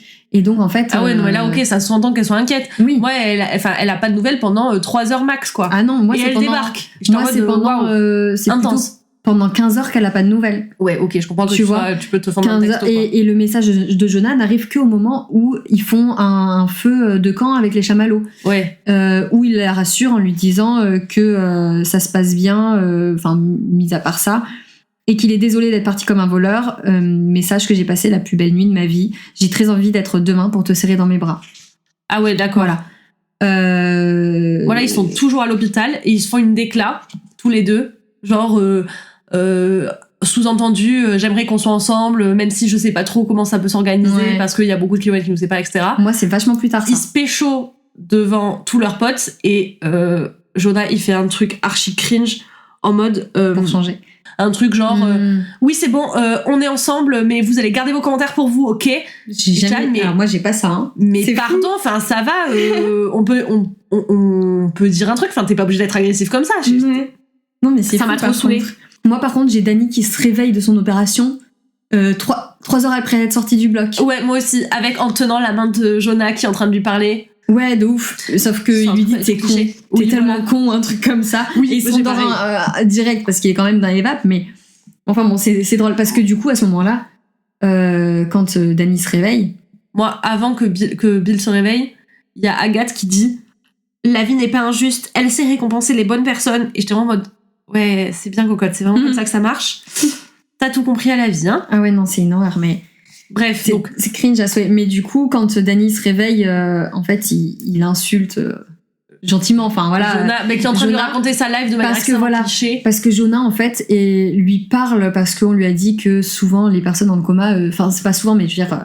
parfois peuvent entendre, et donc il se confie à lui en lui disant qu'il commence à tomber amoureux d'Agathe, etc., et que il est trop bête parce qu'il sait pas comment le lui dire, sachant qu'elle va rentrer en France, bref, qu'il est tiraillé, il s'en veut d'avoir ses sentiments et de ne pas s'être retenu, bref. Et Danny lui dit bah t'es con parce que clairement en fait faut que tu lui dises quoi, faut que tu lui parles, et puis si tu lui parles pas tu sauras jamais et là t'auras des regrets. Bref, ça se finit comme ça. Mais comme Agathe n'a eu des nouvelles que la veille et qu'elle n'a pas encore vu Danny, c'est là que tu vois, ils se voient. Ouais. En fait, ils vont sur la place principale, là où il y a le downtown, le bar, etc., le musée, voilà. Et ils se disent, on va quand même prendre le petit déjeuner pour les garçons qui n'ont pas mangé depuis 24 heures, parce qu'ils sont à l'hôpital depuis le début. Et en fait, donc Agathe, en prenant la bouffe pour tout le monde, discute avec Laurine, et Laurine essaie de lui tirer les verres par le nez. Les verres du nez, pardon.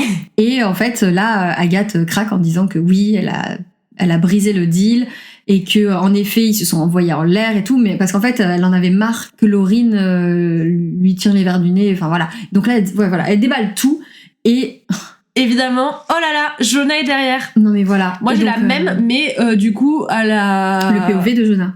Non, moi j'ai la même, mais à l'hôpital, genre sur la cafette de l'hôpital au relais H. Voilà, quoi. c'est ça. Ok, c'est à peu près la même chose. J'ai la même au relais H, c'est un peu moins sexy que le resto sur la place du village quand même. Et du coup, forcément, il entend tout, forcément. Voilà. Moi j'ai aussi, Laurine avoue à Agathe qu'elle est amoureuse de Kylian. Ouais. Et du coup, c'est là que ça fait sens, elle retourne au Canada pour passer les fêtes au Canada avec eux pendant 2 semaines. Ah ben moi non. Et du coup, c'est là qu'elle passe Noël au Canada.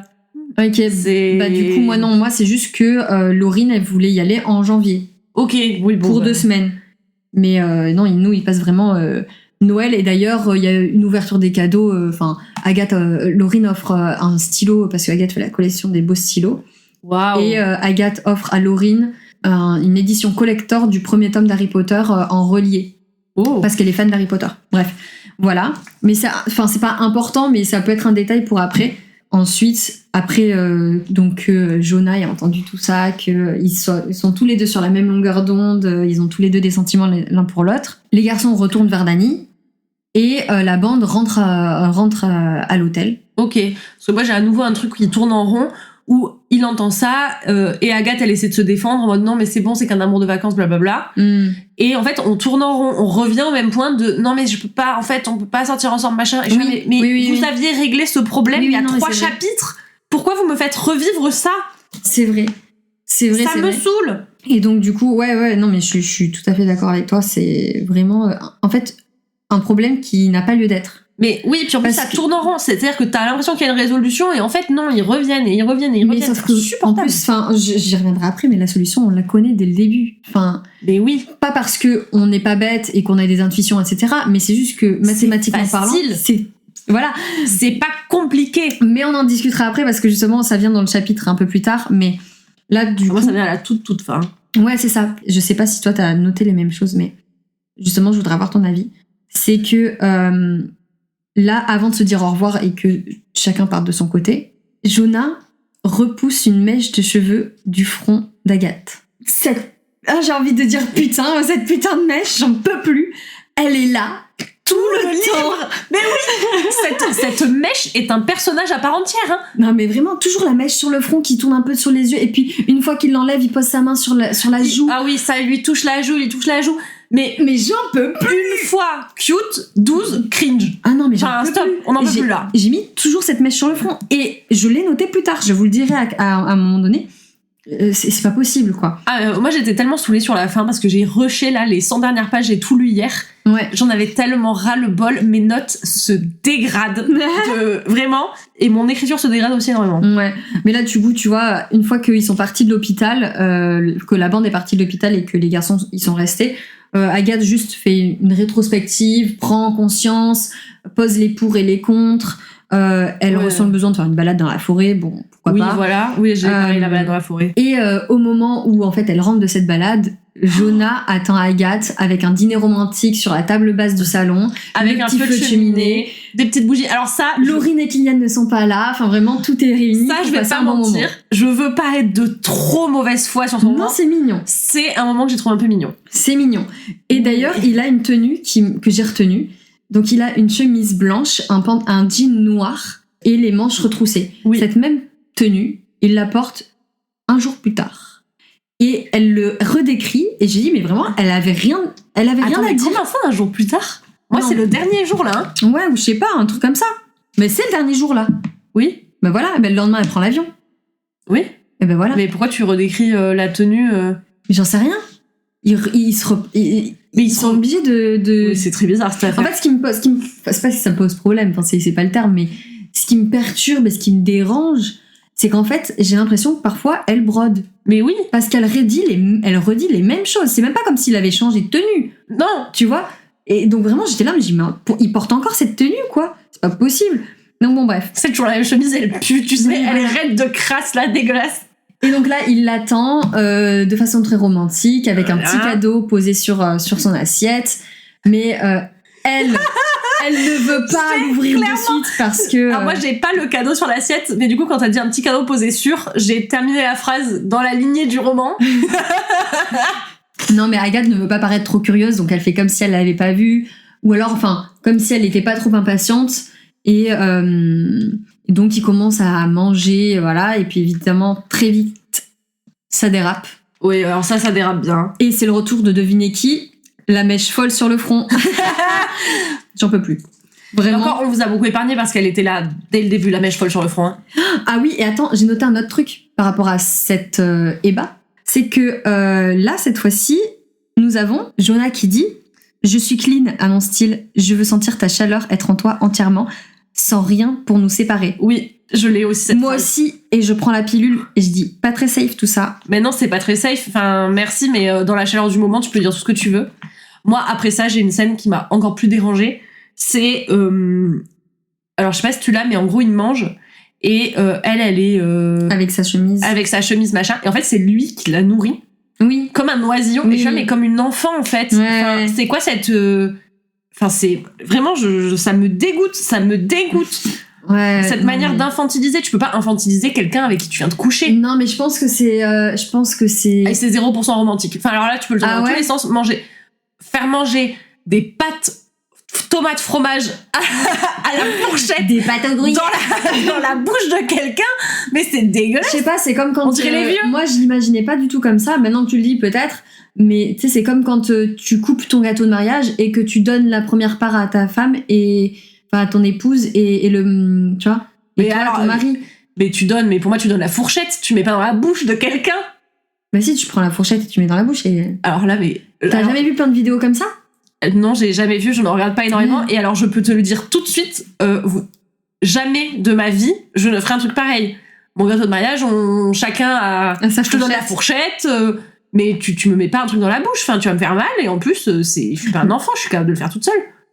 Je trouve ça hyper Mais même désagréable. Ah non, mais La je trouve fourchette. ça désagréable au Ok. possible et hyper infantilisant, enfin... Ok, non, moi je trouvais ça plutôt romantique, mais Alors, ça m'a ouais, pas dérangé. 0%. Hein. Mais Non, bon, ça m'a dégoûté. moralement, en soi, c'est pas très dérangeant de penser d'une façon ou d'une autre. C'est pas comme le consentement tout à l'heure. Ah oui, non, la consentement de tout à Voilà. l'heure, vraiment, c'était... Voilà, moi j'ai noté ensuite pour ce chapitre, après le cul, le dîner. Oui, ça, on est content du dîner, quand Voilà. même. Et l'ouverture du cadeau qui est donc encore... Un stylo. stylo. Oh, waouh. Voilà, bon, cette fois-ci, il est customisé, il est en bois avec un orignal gravé dessus et le prénom donc de Agathe. Donc c'est mignon, c'est une belle attention. Et puis là, Jonah déclare sa flamme. C'est là qu'il déclare sa flamme Ah et ouais. qu'il dit que c'est compliqué avec la distance. Et là, j'ai noté, c'est là que je disais que j'allais revenir au sujet, mais en fait, la solution, elle est toute connue dès le début. Agathe n'aime plus Paris. Elle et a peut envie- bosser d'où elle veut. Elle a envie et de veut changer de quitter taf. son boulot. Elle nous le Agathe dit. doit s'installer au Canada. Enfin, Mais genre, oui. pas de plus simple solution, en fait. En plus, le truc de elle veut quitter son taf, elle nous le dit, chapitre 2, Ouais. en mode de toute façon, j'en ai marre de Depuis la de crasse cette rédac. de Ouais, mais ça 4 faisait yeux. déjà longtemps qu'elle y Oui, réfléchissait. oui. Et là, elles veulent, avec Laurine, elles veulent se Mm. barrer. Donc, clairement, t'es journaliste, tu peux bosser de n'importe où. Enfin, et en plus, visiblement, sa famille, elle s'en fout, vu qu'elle passe les fêtes sans eux, ils Ouais. vivent dans le sud, elle sent pas les reins. Donc Ouais. vraiment, ça n'a, je ne comprends pas quelle est la difficulté. Oui, bien sûr que c'est hyper engageant de déménager de pays pour quelqu'un, tu vois, mais à un moment, soit t'as décidé que ça marche et tu fais des efforts, Mm. soit tu décides que ça vaut pas le coup, et dans ces cas-là, ça sert à rien de rester ensemble, tu vois, enfin... Non, mais je suis d'accord. Moi là j'ai il se barre comme un voleur le matin, ça J'ai mais écrit vraiment la même chose. comme Comme ça, un voleur. pour le coup, c'est vraiment dégueulasse. Tu passes la nuit avec quelqu'un, tu te barres parce que j'aime pas les au revoir larmoyants. Bah ouais, mais à un moment tu prends un peu sur toi Et quoi. le pire, c'est qu'Agathe le prend pas mal. Ah oui, moi j'aurais Mais pété j'aurais un câble. pété un watt. Mais Ah vraiment. mais moi le gars il revient plus jamais, il ne reparaît pas devant moi. Hein. Mm. On m'apprend que c'est Kylian qui va amener les filles à l'aéroport et Jonah il y vient pas. Vraiment, Non, puisqu'il s'est barré comme un voleur, il voulait pas lui dire au revoir. Pour lui, les au revoir étaient déjà faits. quelle peste. Donc il Pas décide. dire autre chose. Bah ouais, mais donc là, il décide de prendre sa motoneige, encore son cheval blanc, Voilà. pour aller se vider l'esprit. Donc là, moi j'ai écrit vraiment, on parlait combien sur une course-poursuite à l'aéroport? T'as pensé pareil? Bah exactement pareil, la même chose. Et en fait, non, il a décidé d'aller sur le premier spot là où Ouais, ils avaient fait le chien de traîneau là où ils étaient arrêtés pour manger. Moi, je m'attendais à ce qu'après ils partent en courant et tout. Mais de ouf. Et non. Après, en fait, pas de... on tourne la page. Agathe est en France. Exactement. Agathe a atterri en France. J'étais assez déçue. Mais moi aussi. Mais vu que le livre n'est pas encore tout à fait fini, j'attendais de voir la suite. Que bon, on imagine tous finalement. Ah oui, non mais là, si en plus ça s'arrête sur une rupture, merci quoi. Non mais voilà.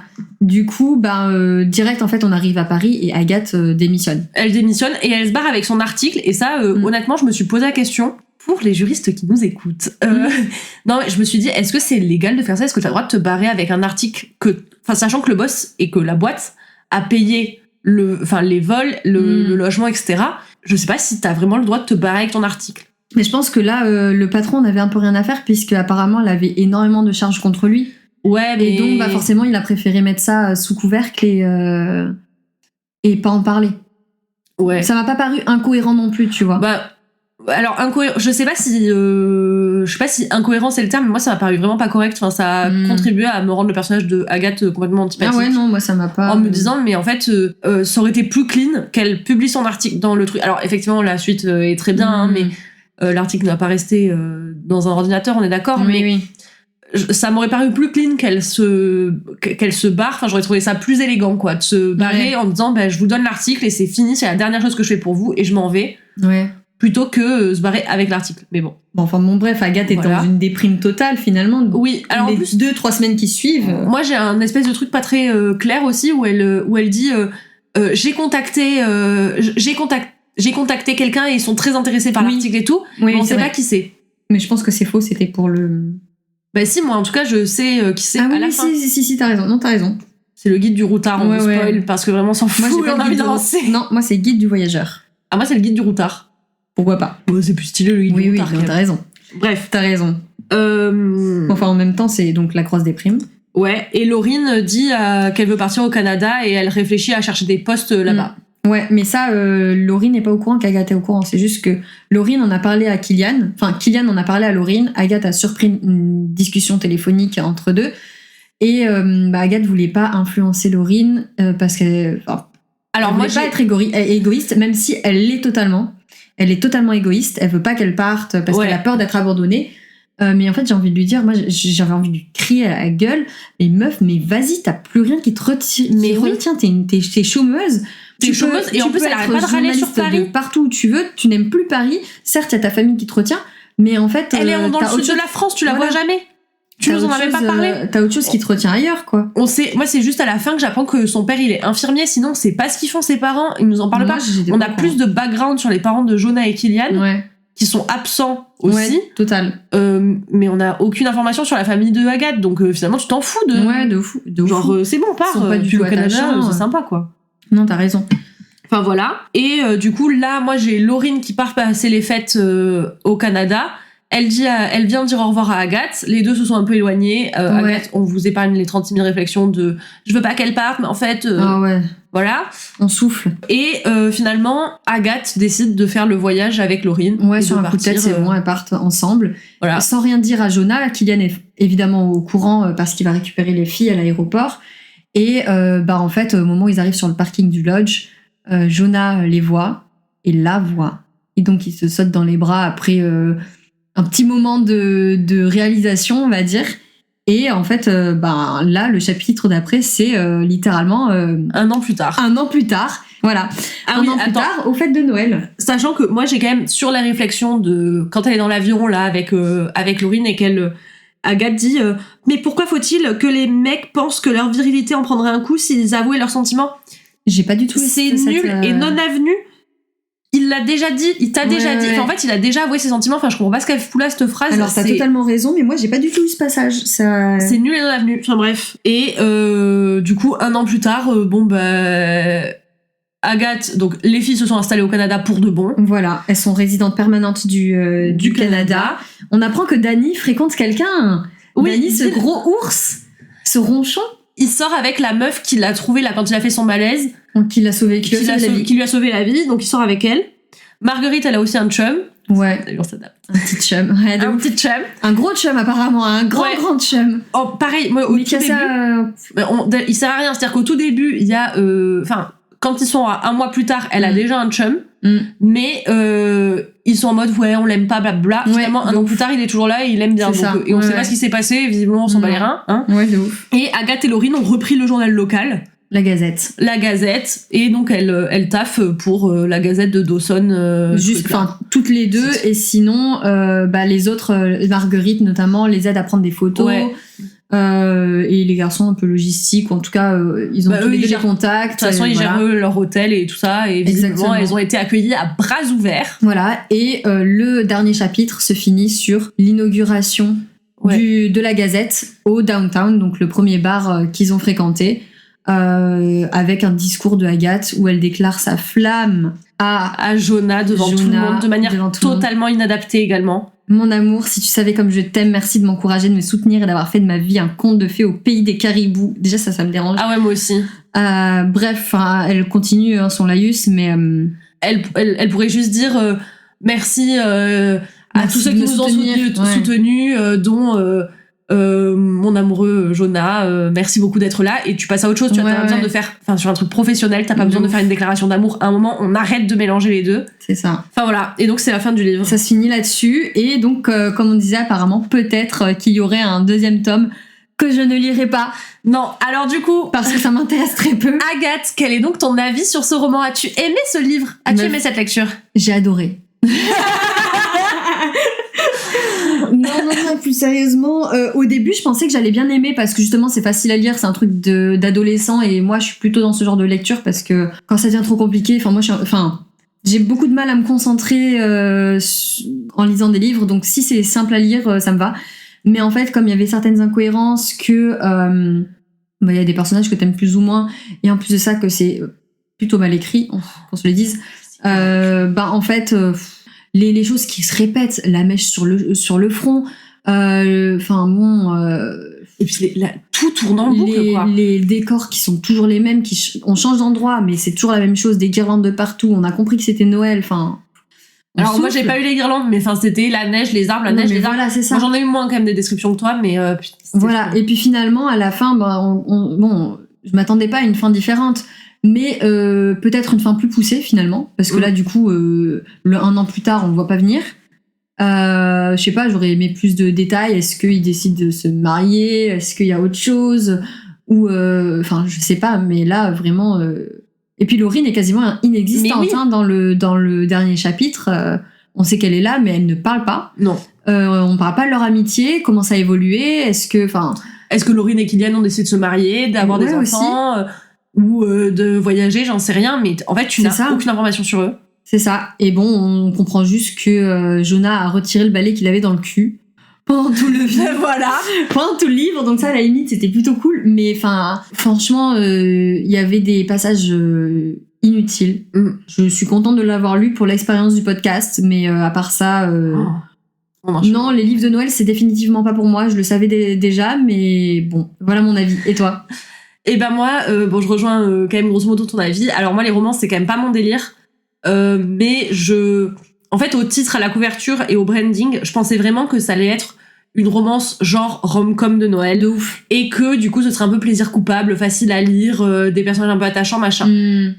À la première phrase, j'ai su que j'allais détester. Je déteste ce genre de vocabulaire extrêmement cru. Et vulgaire. C'est très vulgaire, c'est très cru, c'est très vulgaire, et ça me déplaît énormément.